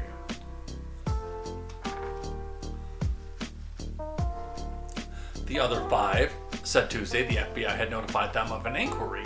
In a joint statement, 4 House members said the Bureau asked the House and Senate Sergeant-at-Arms to arrange interviews with them. The Democrats have stood by their statement and condemned Trump, and they've said they are facing an uptick of threats. Which means that they sent a message out to their big Slack channel and said, hey, start calling in threats to our office so we have a leg to stand on. We'll pay you overtime. We'll pay you extra for every threatening message you send to us. They argue the video's goal was to bring attention to some of the military floated by Mr. Trump over the year, or uses of the military rather floated by Trump over the years that they view as illegal, like this 2016 suggestion to kill the families of terrorists or his threat, still contested to send troops to Chicago. Meanwhile, Hegseth has argued the video sows doubt and confusion, which only puts our warriors in danger. Alright, let's talk about the video. The video is a group of lawmakers, including the person that the Democrats are floating out to be their next presidential candidate, Alyssa Slotkin, telling service members that it's okay and it's perfectly legal for them to refuse illegal orders because their oath is to the Constitution, not to the president, which, by the way, is true. And in a private capacity, as long as they're not acting on official capacity on behalf of their constituents, this is also not illegal to do. It's not sedition to tell them that they can refuse an unlawful order. Now, if you are coming out and ordering them and encouraging them to disobey a lawful order at any point, then you have an issue and you run afoul of several U.S. codes, but sedition and treason are not those codes.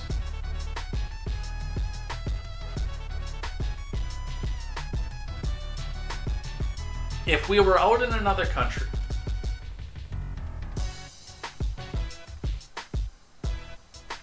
if we're back in the middle of, let's say, Iraq for a second. Iraq has fallen.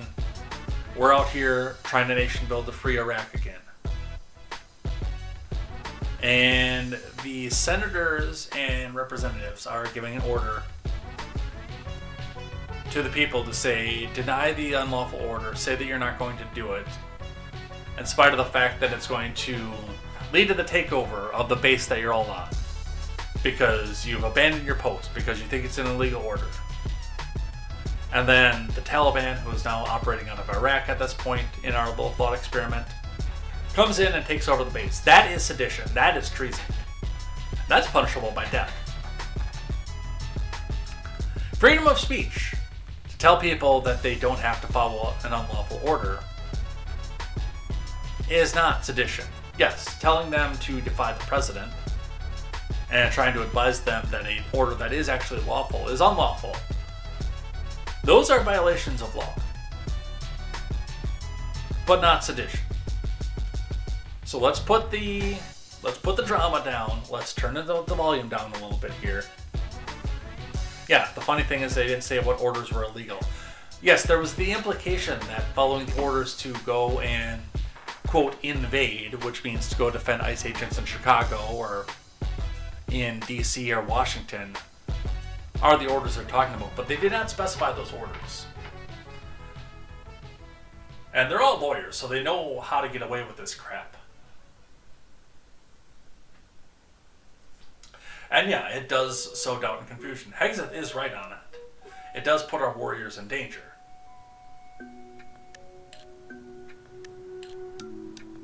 But no, none of this is sedition. None of this is treason. None of it.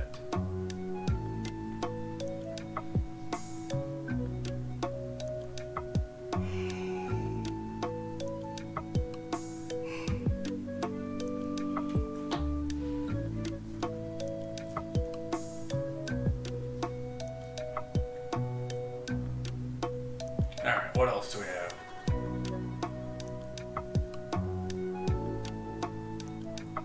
FBI seeks interviews with the 6 Democrats. We know that already. ABC News, did Democrat lawmakers commit sedition in their message to the military? No, they did not. They committed, again, another crime. Let's have a look here.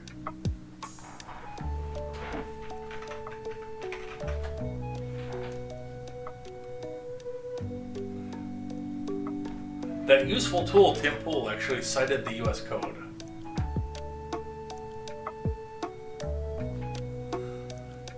So while I don't necessarily follow him for his political takes,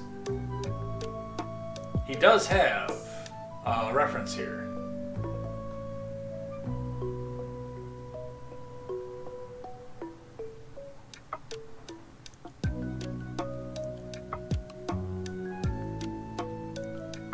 Yeah, here we go. Let's bring this one over here.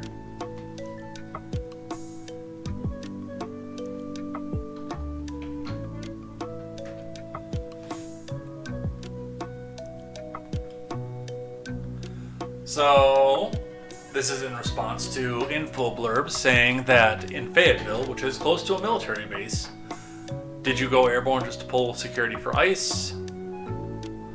Again, telling people, hey, disobey the lawful orders, but trying to propagandize to it.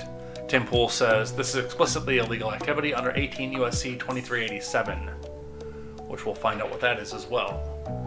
Let me grab a brave one from this one.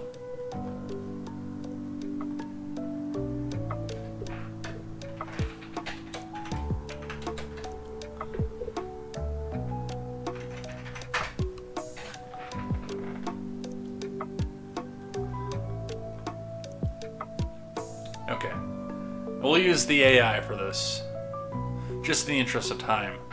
18 U.S.C. 2387 is a section of the U.S. Code that makes it a federal crime to engage in activities that are intended to interfere with the loyalty, morale, and discipline of the U.S. Armed Forces. This includes actions intended to obstruct recruitment, enlistment, or the operation of the military, and the law specifies a penalty of a fine, imprisonment for up to 10 years, or both. So, yeah, this is a relatively small potato crime versus what they're trying to tell you that it is. That this is sedition and treason and conspiracy and punishable by hanging and everything else. Yeah, let's turn it all down just a little bit here. Go to the national park or something. Have a bug catching contest there.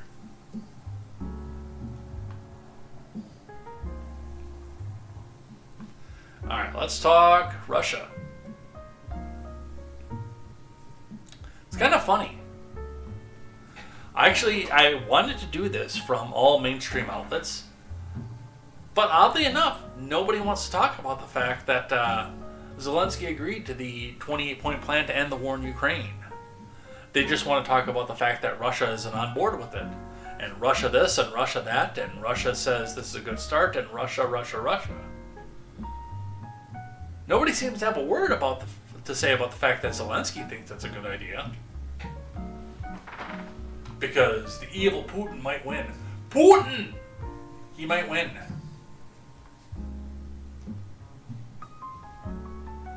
Alright, from the Daily Wire, 2 in a row. Trump admin crafts 28-point plan to end the war in Ukraine. From Tim Pierce, briefly. Because the bigger story is the fact that Zelensky says, yes, we will do this. The U.S. has reportedly crafted a 28-point plan to bring an end to the war in Ukraine.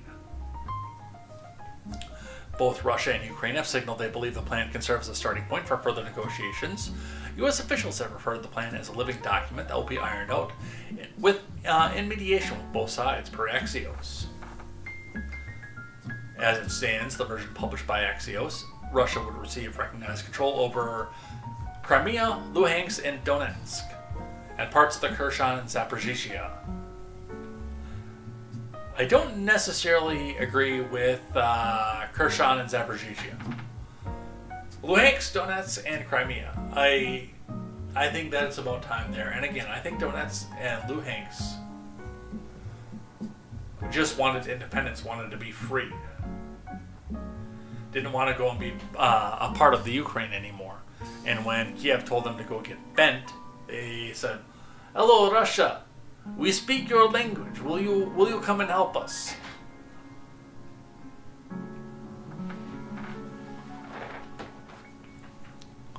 Ukraine must limit its standing military and establish its constitution. It will never join NATO. In exchange, Ukraine would receive security guarantees from the U.S. without regard to Europe. Ukraine would receive hundreds of billions of dollars worth of investment and aid for its rebuilding effort, including $100 billion worth of frozen Russian assets, and Russia would receive re-entry to the G8 and sanctions would be lifted. Frozen assets would be returned except for those spent in Ukraine's rebuilding. I wonder if Zelensky's suits are getting better. They probably aren't. All parties will receive amnesty for their actions during the war. Prisoners will be exchanged in an all-for-all basis, and all civilian detainees will be returned, including children.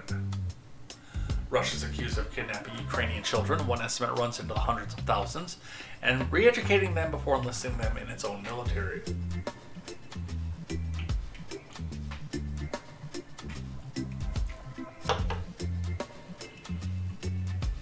Both countries will commit to instituting educational programs aimed at promoting understanding and tolerance.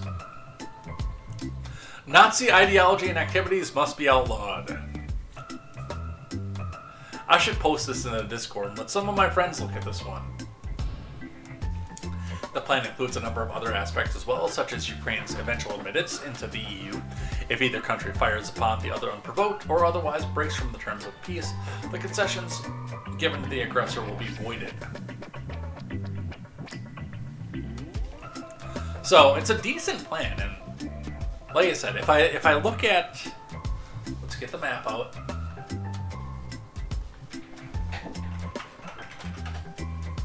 I'm sure Google is still going to show Luhansk and Donetsk as part of the Ukraine. Maps. Here we go. Open in Maps. Anybody see my cursor? There it is.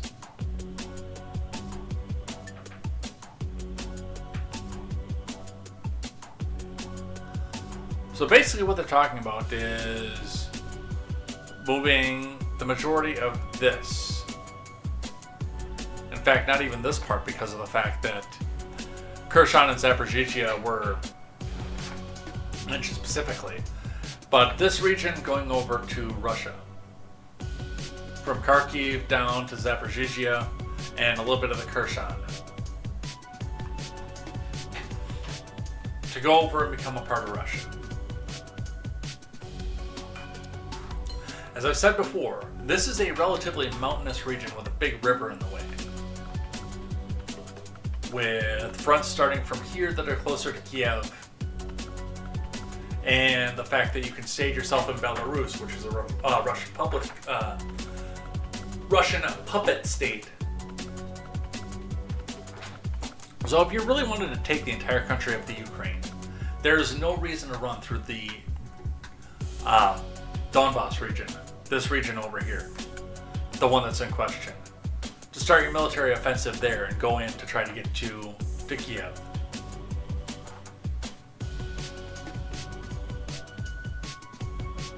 And yet, that's been the center of all this. I still to this day believe that the Donbass region petitioned for independence, got told no, and then they said, hey Russia, can you help me out here? Can you help a brother out? We want to be independent. If we have to live under your thumb, we will. We just don't want to live under Kiev anymore. It's the only thing that makes sense. Briefly from the Daily Wire again. Where are we sitting at right now?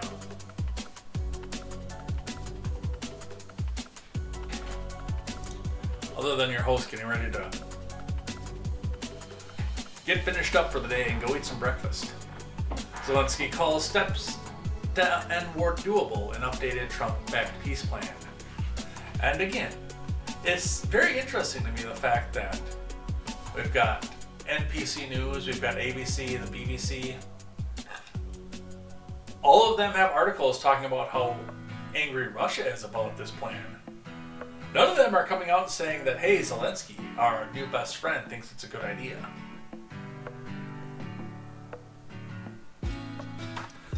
Zelensky said on Monday that steps to peace with Russia are doable under a renegotiated U.S.-backed peace plan. The White House introduced a 28-point peace plan this week in an effort to kickstart negotiations between the Ukraine and Russia. The initial plan reportedly caused an uproar among Ukrainian officials for its seemingly favorable conditions to Russia, including giving all of the Donbass region to Russia while capping Ukraine's military at 600,000 soldiers, which is a bunch of soldiers for a country as small as the Ukraine. It is. That's a lot of people. I know major cities that are smaller than that in this state.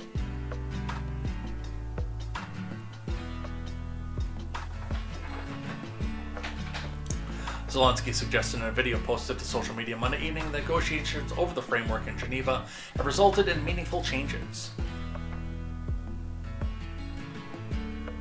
Now, the list of necessary steps to end war can become doable. As of now, after Geneva, there are fewer points, no longer 28. Many of the right elements have been taken into account in framework, said Zelensky.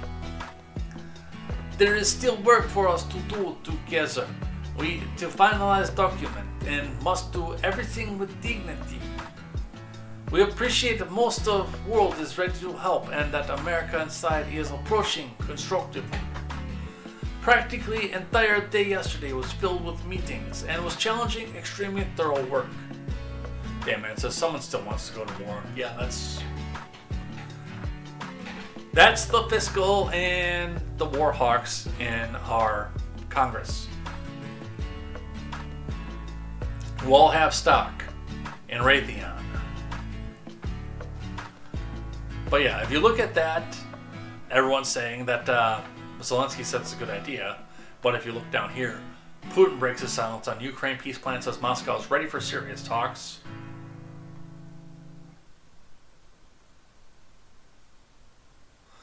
Putin says the outlines of a fledgling peace plan that's been reached by the U.S. and Ukraine could be the basis of a deal that ends the almost 4-year-long conflict. In general, we agree that this can be basis for future agreements, Putin said in a comments made during a trip to Kyrgyzstan and translated by Reuters. The president added the U.S. appeared to be taking Russia's position on peace settlement into account and that Moscow is ready for serious discussions when the U.S. Special Envoy Steve Witkoff travels to Moscow next week for talks.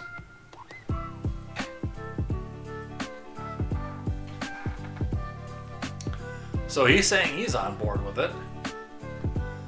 But ABC, on the other hand, Russia's ready to fight to the last Ukrainian, Putin says amid a U.S. peace drive.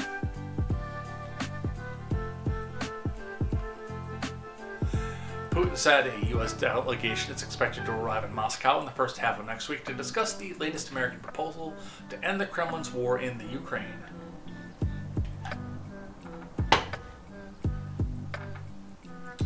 Speaking at a press conference during his visit to Bishkek on Thursday, Putin said no draft peace agreement has been agreed to in recent talks between the U.S. and Ukraine, only a list of issues to be discussed.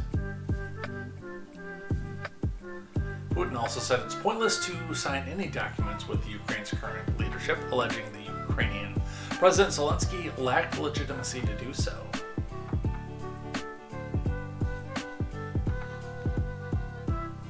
In a series of hardline statements, his most extensive comments on the latest U.S. proposed peace plan to date, Putin repeated some of Russia's most hardline demands, including that Ukrainian troops must withdraw from territory. Moscow claims Putin ruled out signing any ceasefire deal before Ukrainian troops withdraw, which is an understanding position again, and I will point out the fact that the Ukraine is not coming from the position of strength at this point.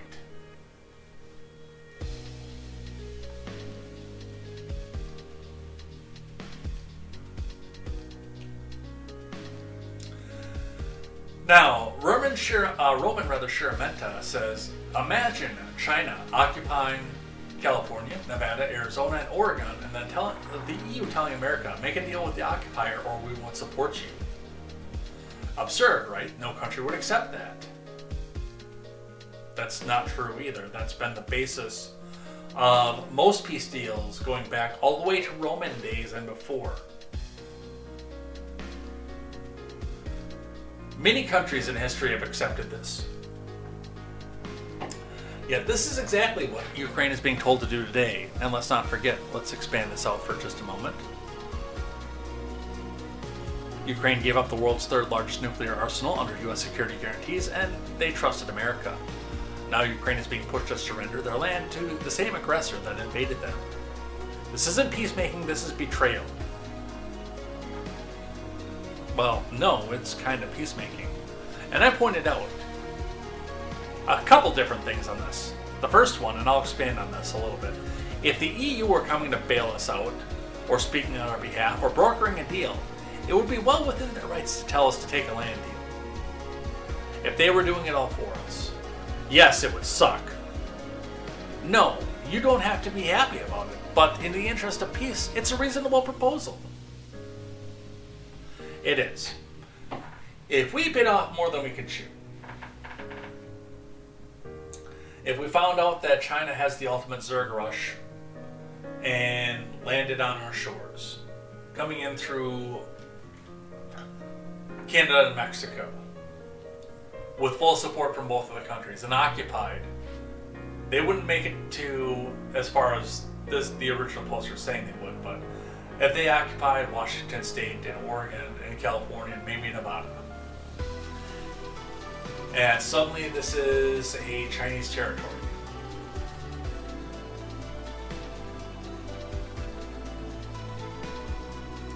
first off, the rest of the angry rednecks with guns in this country would have them out of California, Washington, and Oregon within the day before all of Wisconsin could get their hunting rifles and bring them over to California. California would already be liberated. But we're going to make this into a little thought experiment instead. We're not going to take the reality of this. We're going to try to make this akin to what the original poster is saying. So, in our little thought experiment here, first one, China has taken over the western seaboard. And we've decided that we want it. And we have fought extensively and sent every human being out that we can possibly muster up. And all the men of reasonable age in this country are now deceased, leaving only the older men in their place and the very, very young men, many of whom are being kidnapped by China at this point. So in this little thought experiment, we have bitten off more than we can chew. We can't do anything about it. We're at basically a stalemate at this point, and the EU steps in and says, okay, and then if you're at the stalemate, then we're going to broker a peace deal. We're going to try to figure out how to get these troops to stop killing each other. And they said, okay, so we let China annex California because you can't do this yourself. We give a little bit and then they leave your people alone. And if they violate the ceasefire, then you get to go whole hog on them again with our support.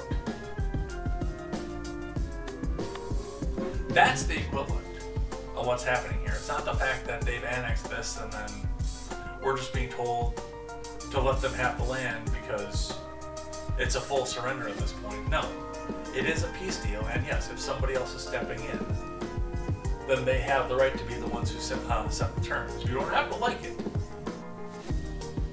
I realize a lot of people in our little thought experiment would still love to go on vacation in California and see the remnants of Disneyland, which is now a forced labor camp in our thought experiment. A very colorful forced labor camp. But in our little thought experiment that we have here, then yeah, that's because somebody else came in and brokered this and said, hey, you do this or else. We'll shove our foot so far up your ass, they're going to come out your mouth.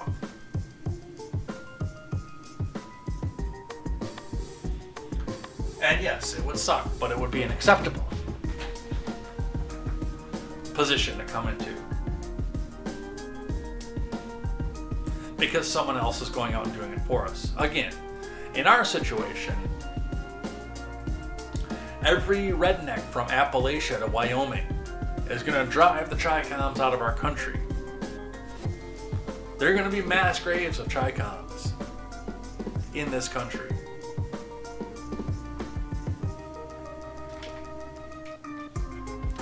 But that's not what's actually happening here.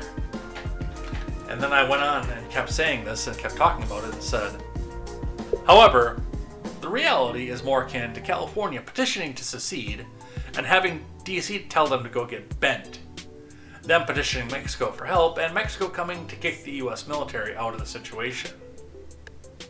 And then I took this one a little bit further and I said, oh, let's not forget, in our little thought experiment here, a second little thought experiment, the EU tells the entire world that Mexico occupying California, who has just petitioned to secede from our country, means that Mexico, as soon as they get a foothold in California, are going to march straight to DC and then annex Canada.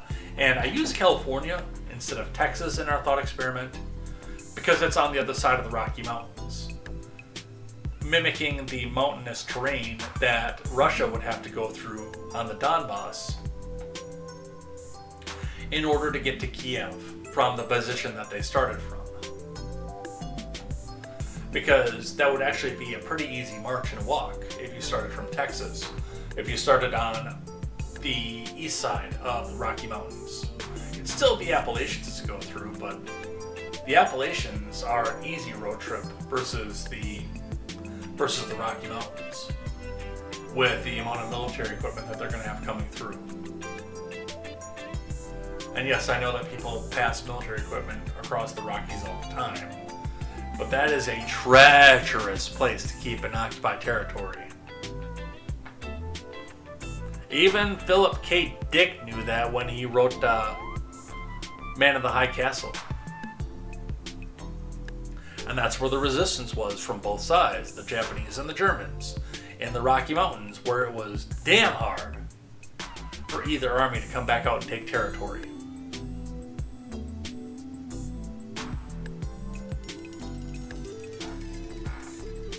So that's what's actually happening with this. All right.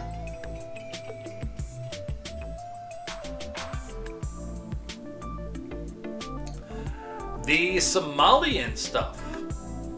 Don't have a whole lot left here. Let's figure this one out. Let's move on. Yeah, look at how much stuff we have left. Not very much. Trump says he's terminating legal protections for Somali migrants in Minnesota. I think I went one too far. Let me see if I can get that one, the tweet with the actual message back. So open up a new tab over here. Go history. There we go. Hey look, we got that one back. In a massive move, President Trump terminates temporary status for Somalians in Minnesota after massive Medicaid fraud is exposed. Now, the people who are in the left wing of the media are going to come back out and frame this as, instead of Medicaid fraud, that this is just him. He's going after brown people to get brown people out of the country. Now, terminating the status of an entire group of people based on the actions of a few, unless it comes out that the vast majority of them are in on it, I don't think is right. Everybody should be on trial, and it should be specified to the group of people who are in the Medicaid fraud.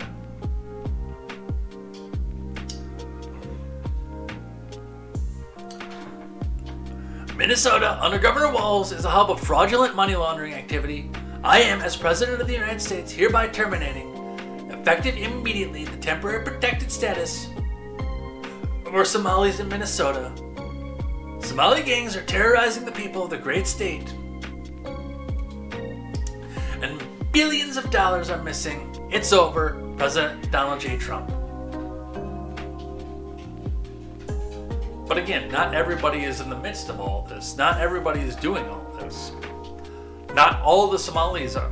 A lot of them are just in there trying to carve out a life for themselves. So yeah, we need to get an investigation and find who's actually doing the Medicaid fraud. And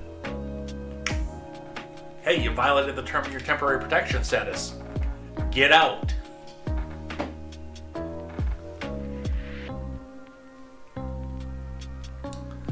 From the Associated Press, Trump says he's terminating legal protections for Somali migrants in Minnesota.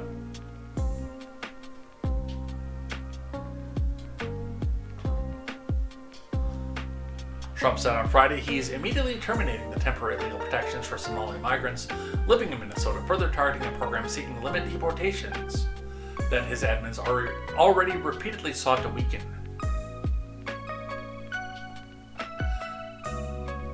Minnesota has the nation's largest Somali community. Many fled the long civil war in their East African country and were drawn to the state's welcoming social programs. Imagine that.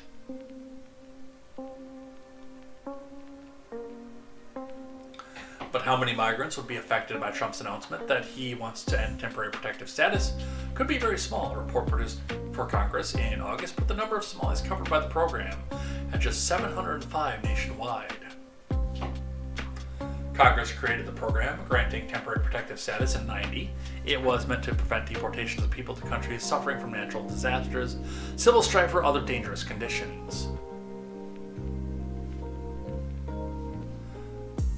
Yeah, I would be curious as to how many people that are Minnesotan, especially since they've been coming from since 1990 rather, are actually U.S. citizens at this point.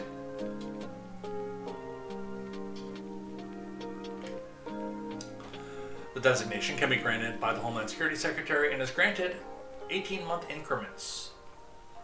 The president announced his decision on social media site, suggesting that Minnesota was a hub of fraudulent money laundering activity.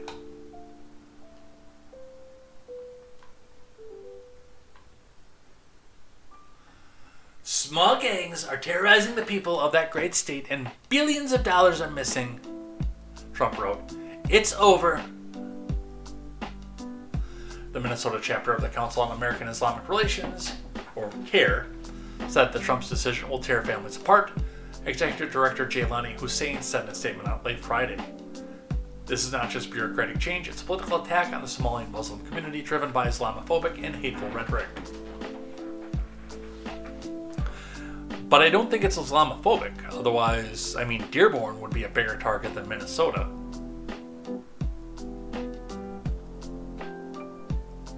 Trump promised while campaigning to win back the White House last year that his admin would deport millions of people. Part of a broader push to adopt hardline immigration policies, the Trump admin has moved to withdraw various protections that had allowed immigrants to remain in the U.S. and work legally again. We've got the vast majority of people in this are just out here trying to make a living. If we want to sit back and review the Somali population, then that's your purview as the president to do so. But you've even said from the beginning of the admin, you're going to go after the criminals first. So go get the criminals. We'll come back and check in with the rest of the Somali community in Minnesota once you're done with the criminals.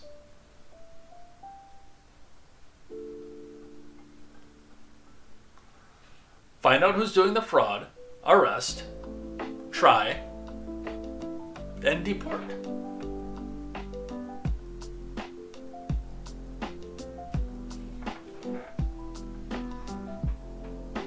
I'm going to get called a leftoid for that, by the way. Which is blatantly not true, because the leftoid would say you can't even try them because they can't understand the legal system. And they have to be protected by us. If you deport them, they might be killed by their home country.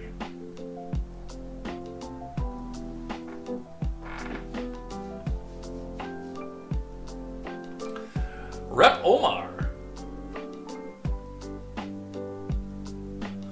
Omar says Trump doesn't understand the protected status for Somalis. From Howard Thompson. Well, I'm sure he understands it, I just don't think he cares.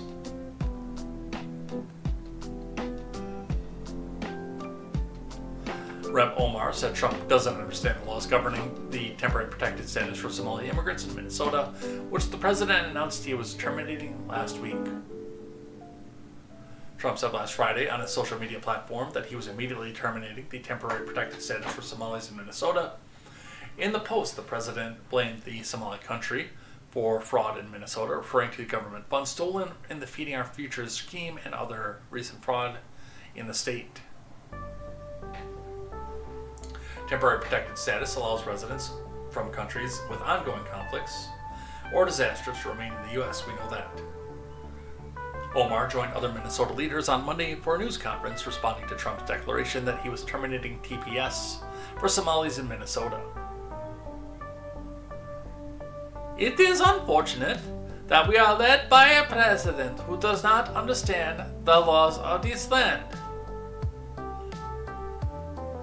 When the president tweets as if he has the authority to terminate temporary protected status for Somalis in Minnesota, even little kids in 8th grade know that is not an authority the president has and can wield. Temporary status protection for Somalis expires in March of 26, and anyone with that status has 60 days for it to have impact on them. And so, if you are confused, if you feel threatened, know the laws on your side and the other demented president cannot do anything about it. Well, Biden wasn't going to plan on doing anything about it anyway. A couple things are wrong with this, of course. Being a function of the executive branch, yes, the president can revoke temporary protected status. It does not take an act of Congress to do so. The creation of the program required an act of Congress, but yes, the president can do so and will. And I still don't agree with the idea that he would at this point. Get the people who are committing the crime. But apparently we're not thinking rational here. Which means it must be a day that ends in Y.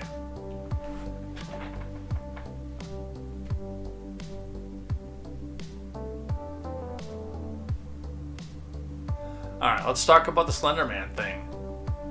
So the Slender Man girl is back in prison. Dan O'Donnell show Morgan Geyser, who was convicted of stabbing her friend nearly to death in 2014 to appease the Slender Man, is now 23, trans, and on the loose after cutting off her monitoring anklet. Great work all around Wisconsin's CJ system. Well, she's not on the loose anymore. They found her.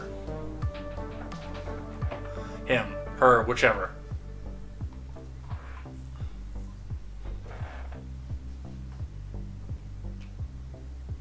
It's another one of those situations. We were talking about it, and I had said where I refer to the trans people is typically how I met them. I don't go out of my way to just say your birth gender based on what it is. A lot of it comes down to how you became familiar to me, whichever way. My friend Rachel Nix, who is an awesome person, is trans, male to female. I met Rachel Nix as a woman. I mean, it's very obvious, trans. But I met Rachel Nix as a woman. I've never met, and I know Rachel's dead name, I'm not going to say it on here. I've never met that person. I never met that dude. I met Rachel. So Rachel is going to be she to me. I started hearing about Morgan Geyser as she. So yes, that's how that's going to land to me. If it's insensitive, I apologize. I don't really care, but I apologize. But that's been basically the stance that I've always had with the trans thing. It comes down to how you became familiar with me.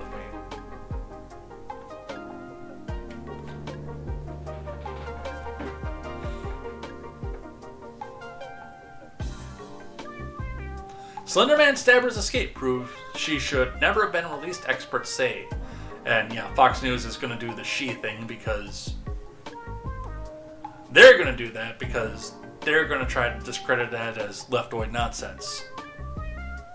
Because it's Fox News and that's what they do. Julia Bonavita. CNN is going to be he or they or a bunch of stuff, I bet. The case involved... Oh, CNN actually might, because criminal activity. CNN tends to throw the trans thing out the window if there's criminal activity.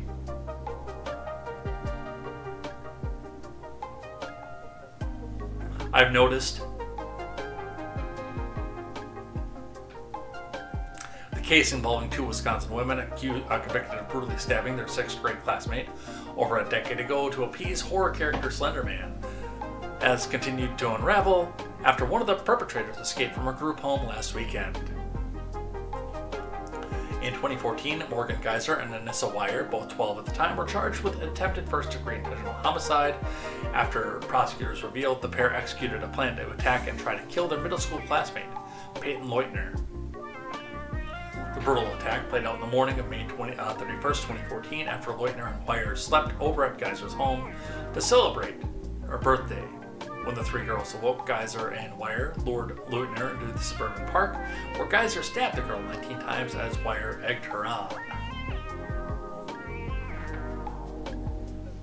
That's just kind of a get you familiar with, because this is a 10-year-old story, and I remember when this was huge in the news here. Yeah, Damn Man said, yeah, if they're a murderer, then turn out they don't respect their pronouns.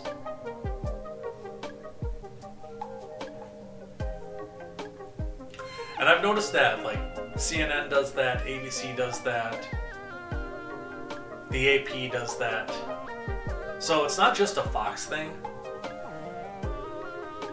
Like, when they're good, upstanding citizens, then Fox will still do it that way. But CNN, ABC, NBC, and it's like, oh, the preferred pronouns that they use if they're good, upstanding citizens. But if they're a murderer or done something crazy or something like that, they don't respect the pronoun.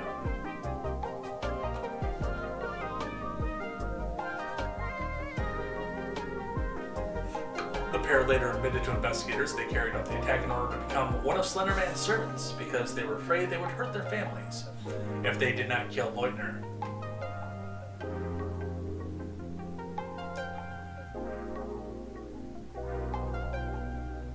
So, the decision, let's see. Gotta go back one more.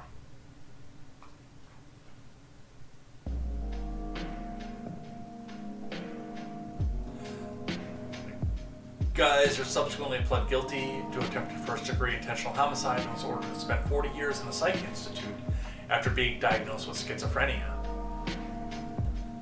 Wire also pled guilty and was initially sent to a psych center until she was granted release. In 21, she lives with her father and wears a GPS.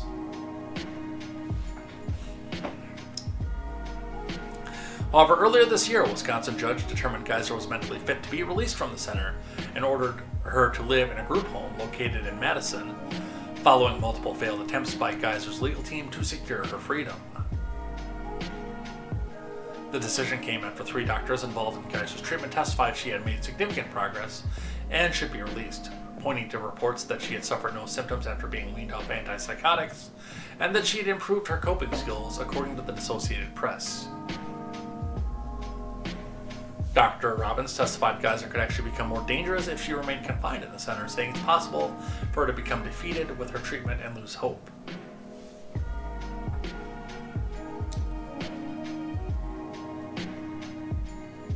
Let's see. Less than a year after her release to the group home, Geyser removed her GPS device and snuck out of the group home, the Madison Police Department said. According to authorities, Geyser was last seen alongside a male companion at approximately 8 p.m. on Saturday, November 22nd. Her escape prompted a multi-state manhunt, with authorities releasing recent photos of her in an attempt to track her down. And then a day later, in Posen, Illinois, located roughly 25 miles south of Chicago, they received a report regarding a male and female loitering behind a truck stop. Body camera video obtained by Fox News Digital shows officers approaching the 2 individuals and attempting to identify them. However, a defiant Geyser initially refused to reveal her identity, telling them, "I don't want to give you guys my name." The officers attempted to reason with Geyser, with one deputy asking, "You're not wanted for murder, right?" So, she got out, she got away, and within a couple days, she's back. Didn't get real far.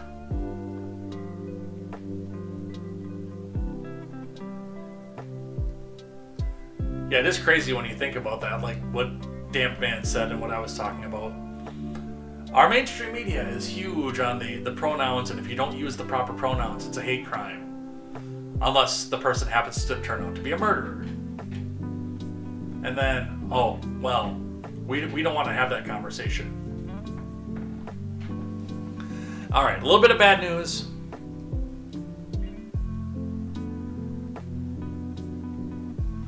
Tyson's beef plant closure in Nebraska will impact Reliant Town and ranchers nationwide. It also means that your beef prices are probably going to go up just a little bit. Just keep that in mind as you go shopping from week to week.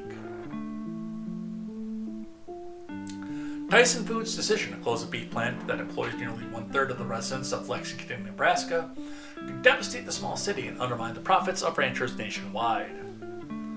Closing a single slaughterhouse might not seem significant, but the Lexington plant employs roughly 3,200 people in a city of 11,000 and has the capacity to slaughter nearly 5,000 cows per day. Tyson also plans to cut one of the 2 shifts at the plant in Amarillo and eliminate 1,700 jobs. Together, the 2 moves will reduce beef processing capacity nationwide by almost 10%. And yes, I'm sorry to see the jobs go away, but I also want to point out the actual obvious point of this of less beef being able to process means more demand for beef and some problems down the road. I do wish that we could actually get an increase to the supply at some point here. We've got the cattle. And yes, I understand it's expensive and everything, but people gotta eat, man. Alright, let's finish out here. Let's call it a day. Let's call it a morning. Oh, we're on things I like. We gotta start on things that I hate. But first we do the rules of acquisition, of course. So, every week we look at the Ferengi rules of acquisition, the commandments to their religion. We talk about what it says in the rule, with Roddenberry being an avowed communist. A lot of them we can't apply to real life, but most of them we can. So we talk about how they are used in the media, if I am familiar with the media, and how they can be used in real life. So we have one of the mocking ones for this week, the 139th rule of acquisition. This, of course, reminder that with the religious side of this, Roddenberry was also mocking the patriarchal rules, and the Ferengi were a huge mockery of patriarchy and old school patriarchal rules. So, yes, a lot of these were in there in a severely sexist manner, and the 139th rule of acquisition is one of those. This is not one of these that we can use in our real life, so we will not use this. This is from the DS9 episode Necessary Evil, which, if I remember correctly, is one of the Ferenginar episodes.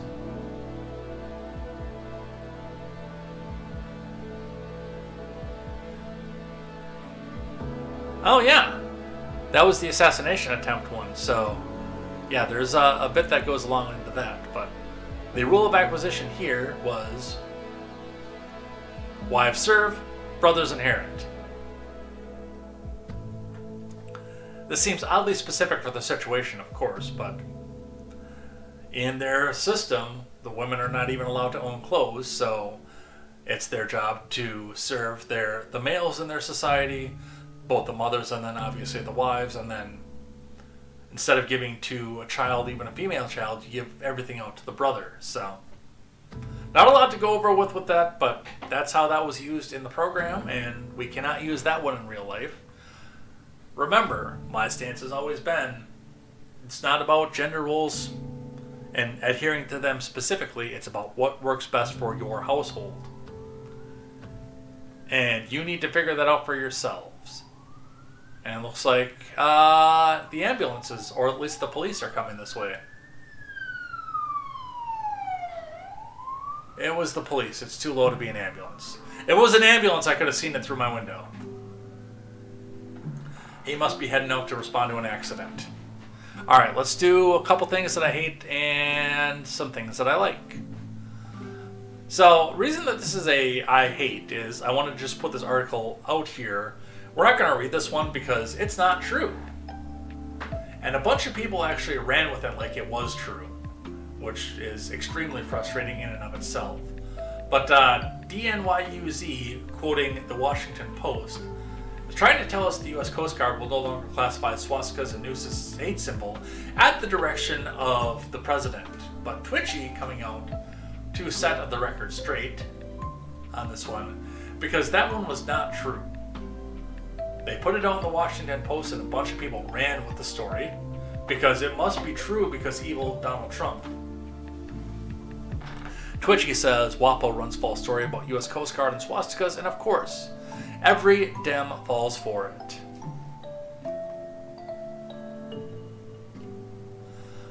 The dead legacy media love nothing more than to publish a false, misleading story about the Trump admin, and Democrats love nothing more than to run with those lies without bothering to check if they're true. Yesterday, the Washington Post published a completely ridiculous article about how the Coast Guard under Trump was no longer prohibiting swastikas and other symbols associated with racial or other types of hatred. In the body of the article, which was linked above, but we refuse to share here because it's yellow journalism, the Post noted that the Coast Guard did not respond to the allegations before the article was published. Yeah, we know how that works. The newspaper probably gave the service a whopping 15 minutes to reply. But maybe they should have waited because the Coast Guard immediately debunked the Post misleading report. On X, the claims that the U.S. Coast Guard will no longer classify swastikas, nooses, or other extremist imagery as prohibited symbols are categorically false. These symbols have been and remain prohibited by the Coast Guard. Per policy, any display or use or promotion of such symbols and they go on, but I mean, it's subject to court-martial if you do so. So, they made up a lie, they ran with it, and nobody bothered to go back and check it.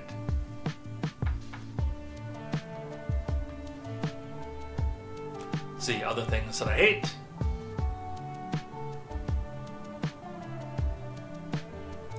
This is a really, really bad position.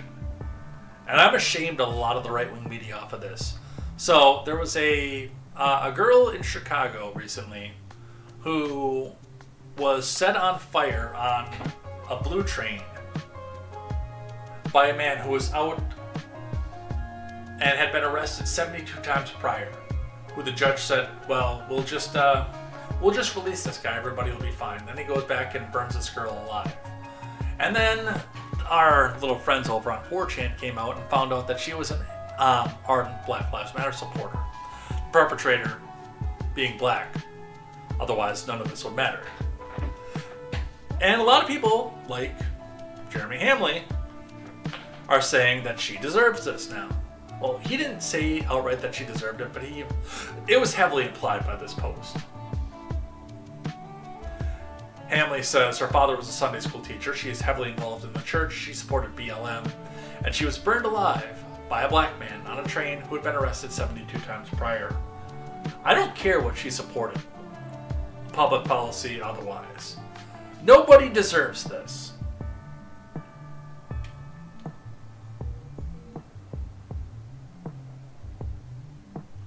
And we shouldn't be focusing on the foibles of the victim.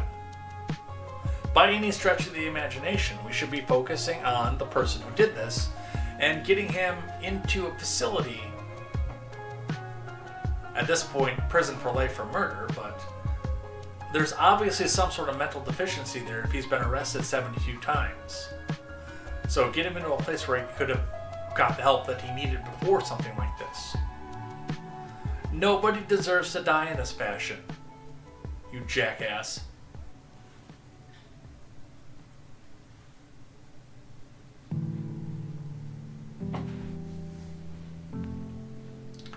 Saying people deserve to die for their policy positions, that's just the worst form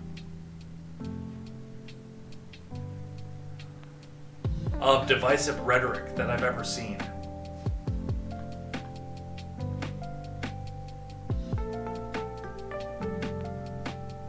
Guy was charged with terrorist attack either. Alright, and last thing that I hate here, I want to talk just a bit about this one, because as far as I can tell, and if anybody in the chat listening on the replay can find a confirmation of this, I did look for House Bill 7 out of Virginia, and it apparently does not exist. If this is incorrect and they have a bill about this, please bring it to my attention. Put it in the Discord. Virginia Democrats have officially lost their mind, per Tim Anderson. House Bill 7 creates a brand new private lawsuit against any law enforcement officer, including federal officers, who wears a face covering while doing their job, and the damages are laughable. If an officer is wearing a mask and the person being arrested claims any tort, assault, false imprisonment, emotional distress, whatever, the officer is automatically on the hook for a minimum of $10,000 plus attorney fees, even if the person suffered no actual injury at all. So picture this, an ICE agent wearing a mask during a raid arrests someone who is in the country illegally. That person immediately has a claim for $10,000 for false imprisonment, plus legal fees, plus whatever other emotional harm they can dream up. One arrest can turn into $30,000 to $80,000 payout against a federal officer simply for doing his job. Again, I have found no evidence that this bill even exists. But even if it did, I could turn around and make it go away in a second. Just get in my truck, drive down to Virginia, and start speeding everywhere. And during the day, of course, when it's sunny out. Until one of their fine state patrol officers comes up and pulls me over with the sunglasses on. Because that is a face covering. And anybody, if this does pass, by the way, yes, you can go and make money off of this just by... Because they don't specify for ICE agents. It's any law enforcement agent who has a face covering at all, of any type. So if this does wind up being real, go get your lawyers ready, because, yeah, you can make this go away in a second. Alright, let's do a couple things that I like. So I've been watching Picard again. I started up on season 3.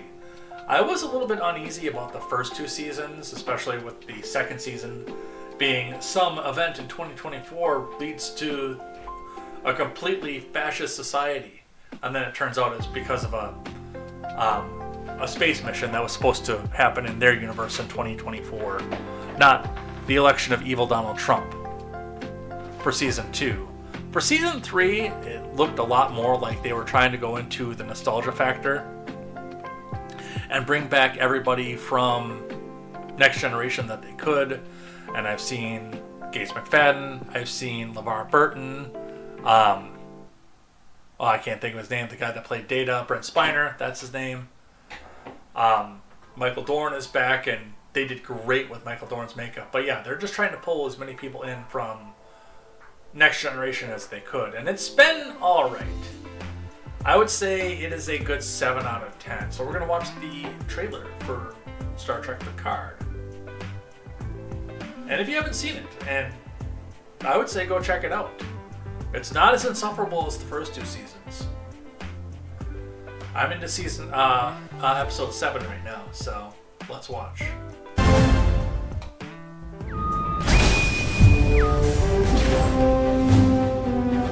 Admiral on the bridge.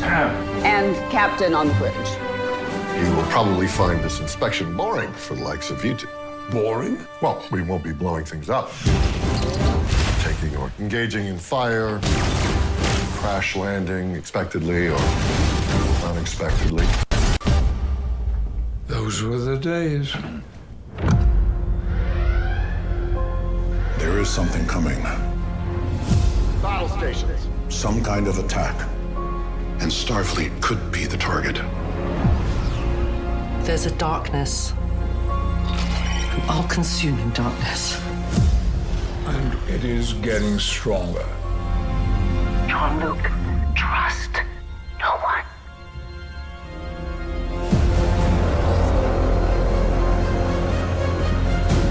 Jean-Luc Picard. We will have vengeance. You and I have traveled to the far reaches of space. But something's different now. This is the end, my friend.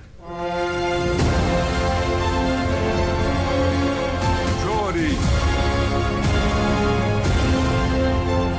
Such pathetic old warriors. I, too, was once irrational, violent. Is anybody you know still the person you knew? This is life or death. It's always life or death, Jean-Luc. When has it not been? With each ticking moment, I will take another piece of you. Battle stations! Survival. It's human nature, pal. We fight or we die. Hold it! Gun it! I need you. All of you. We're with you. Always. Engage.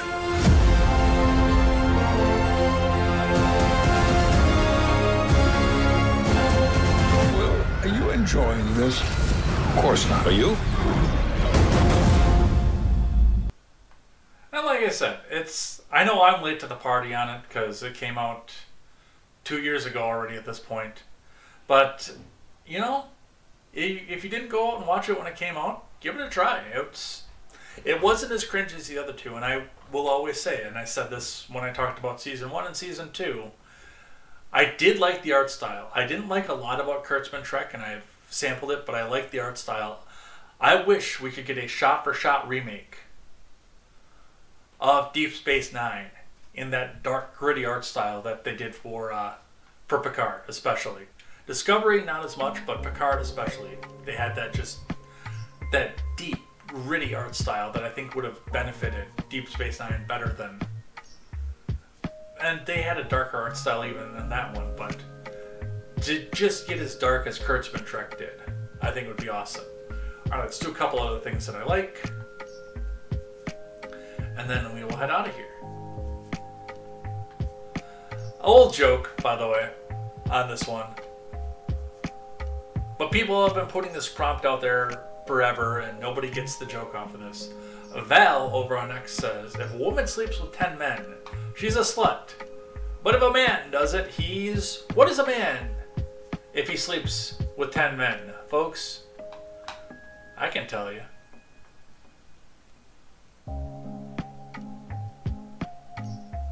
If a woman sleeps with 10 men, she's a slut. If a man does it, he's... I quote tweeted this one and responded out, gay. He's gay. If a man sleeps with 10 men, he is obviously gay.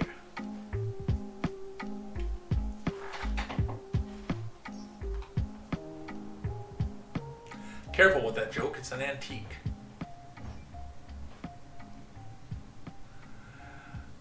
Fun one that we like here, because we're not serious in politics anymore, so we've got to have people in there. Let's at least have people who are going to entertain the crap out of us. Not this current crop of morons that we have in there right now. The Sham Wow guy has filed to run for Congress in Texas as a Republican. Because they didn't put any of the video of him, a picture of it. But you got to listen to this guy. I would prefer to do the slap chop than the Sham Wow guy. Let me get a video of the slap chop.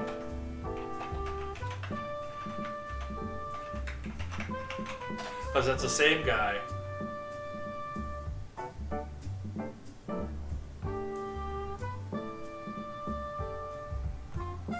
Let's see if there's an ad on this one.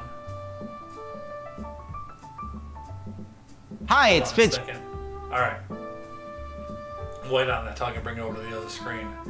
But, yeah, this guy, the kind of fast-talking guy who's going to talk about how he's going to soak up everything off of this and how you're going to slap chop your salad. Yeah, he's running for Congress. He's doing it, of course, to destroy wokeism, and he's a Charlie Kirk guy.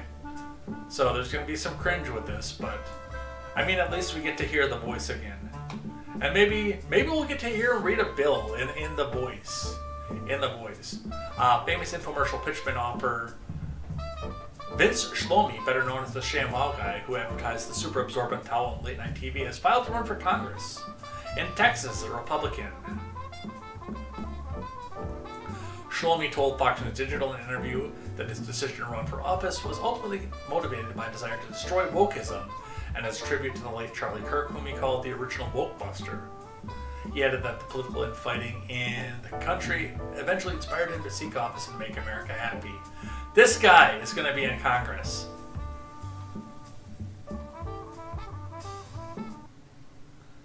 Are you ready? Hi, it's Fitz with Slap Chop. You're gonna be in a great mood all day because you're gonna be slapping your troubles away with the Slap Chop. Now look, here's a potato. One slap, you got big chunks for stews. Two slaps, home fries in a second. And look at this, when you add a mushroom, the more you do it, the finer it gets. You don't have to switch any blades. Now, you love salad, you hate making it. You know you hate making salads, that's why you don't have any salad in your diet. Watch this, one slap, salad. I love pizza too, but once in a while, get the veggies in. At least throw it on top of the pizza. You're gonna change your eating habits. Soup, coleslaw, stuffing, what, 5 seconds? 4 or 5 seconds, it's done. This tuna, looks boring. Stop having a boring tuna. Stop having a boring life. Add this tuna, put it here like this. Now you're gonna have a nice tuna salad. Look at this. You're gonna have an exciting life now. Look, here's a hard-boiled egg. One chop, you add the pickle, you add the green onion. And what you can do, you can mix things together. You add the ham, and you're gonna love this. You don't have time to make breakfast. Breakfast to go. You're gonna love my nuts. Watch this. Almonds, walnuts. Comes with a cover, so you can do everything in the cover. All right, or you can do it on the board, whatever you'd like. So easy, one finger. If I can do it with one finger, you guys can do it with your whole hand. Kids can do it. You know what they charge at the ice cream stores? $1 for toppings at the ice cream stores. Add a couple cookies if you want. So you can make it for 10 cents. Stop throwing your money away. You know, not only nuts, what about fruit? Put a mango. Look at that, isn't that beautiful on your ice cream? The reason you're gonna slap away every day is because it's so easy to clean. 1, 2, and pops open like that, like a butterfly to clean. Now these other ones that you've seen in the stores, bacteria gets in the food, all the stores have this. You can't clean it, you can't open this up. It's worthless, forget about it. Now take the slap chop. That guy is going to be in Congress. I want to have that guy do a filibuster. I know he's running for the House, not the Senate. I want to listen to one of those hours-long speeches in that guy's voice. So, yeah, let's have some entertainment. Alright, a couple other things that I like, and then we will be done for the morning. Partially because I really have to pee. From Breaking 911, liberals in California are reportedly lining up at the Home Depot to buy a single 17-cent scraper, return it, and repeat the process in an effort to slow sales and protest the store's cooperation with ICE operations. Look, it's a peaceful protest. Nobody's getting hurt, and I hate to tell you this, but the Home Depot is one of the biggest companies in this country. You can return 17-cent scrapers from the moment the doors open at the store until closed for like a month straight. You're not going to make a dent in their sales. Are you serious right now? And if you're causing a public nuisance, then yeah, you're at that point you're trespassing. If they ask you to leave, it's a trespass. It's not. Then it can turn and escalate into something that's a little bit more violent. But this is, I mean, it's a good peaceful protest. You got your message out. You got your 15 minutes of fame. You made some attention to your cause. So, I know the right-wingers are, oh, they're anti-Trump, they're anti-ICE. Well, they're not hurting anybody. And yeah, they can, like I said, do that for 17 hours a day for months straight, and it's not going to make a problem. And the last one, we'll just do the video off of this. The Donald getting one quip in on Mamdani because Mamdani went to the White House. And the reporters had to get in on this because the reporter has to come in and ask him about fascism and everything. And the Donald actually got one back in. Got a zinger back in on him. Eric Doherty, funniest president ever. Reporter to Mamdani, are you affirming you think Trump is a fascist? Well, before Mamdani can speak, Trump says, that's okay, just say yes. It's easier than explaining it, I don't mind. Are you affirming that you think President Trump is a fascist? I've spoken about... That's okay, you can just say yes. Okay, all right. Okay? It's easier. It's easier than explaining it, I don't mind. Are you affirming that you think President Trump is a fascist? I've spoken about... And that's how you come back and handle it. If somebody has a name to call you, or somebody doesn't like the way that you're living your life, or anything else like that, you just kind of shrug it off and say, okay, well, the hell with you then. Just say it. Just get it off your chest. Don't care. All right. We're done. We're out of news. It's over. Not a moment too soon. Where's my outro music? There it is. All right. So, well, thank you everybody for joining me on this off day, this Black Friday. I hope you got your DoorBuster deals. I do. I hope you got your big screen TV. I hope that everything worked out for you. I hope that nobody killed somebody else in front of you while trying to get the latest home goods or big screen TV or latest Apple product. Quest Fanning is joining us right here at the very end saying, guess I'll just start from here and catch the beginning. But yeah. So, with that, we're out of here. Take care, everybody. Have a wonderful day. If you've got the day off, that's awesome, and I hope that you do. I know I have the rest of the day off here, and we're going to get some stuff done around the house, and it's going to be awesome. But yeah, with that, take care. Have a wonderful day. We'll see you back here at our regular time next week to go back and figure out what is happening, what's going to happen now with the Afghan National. We'll probably review a few other news stories, and, well, if the last year has educated anybody else, we'll be inundated with a whole lot of more stupid.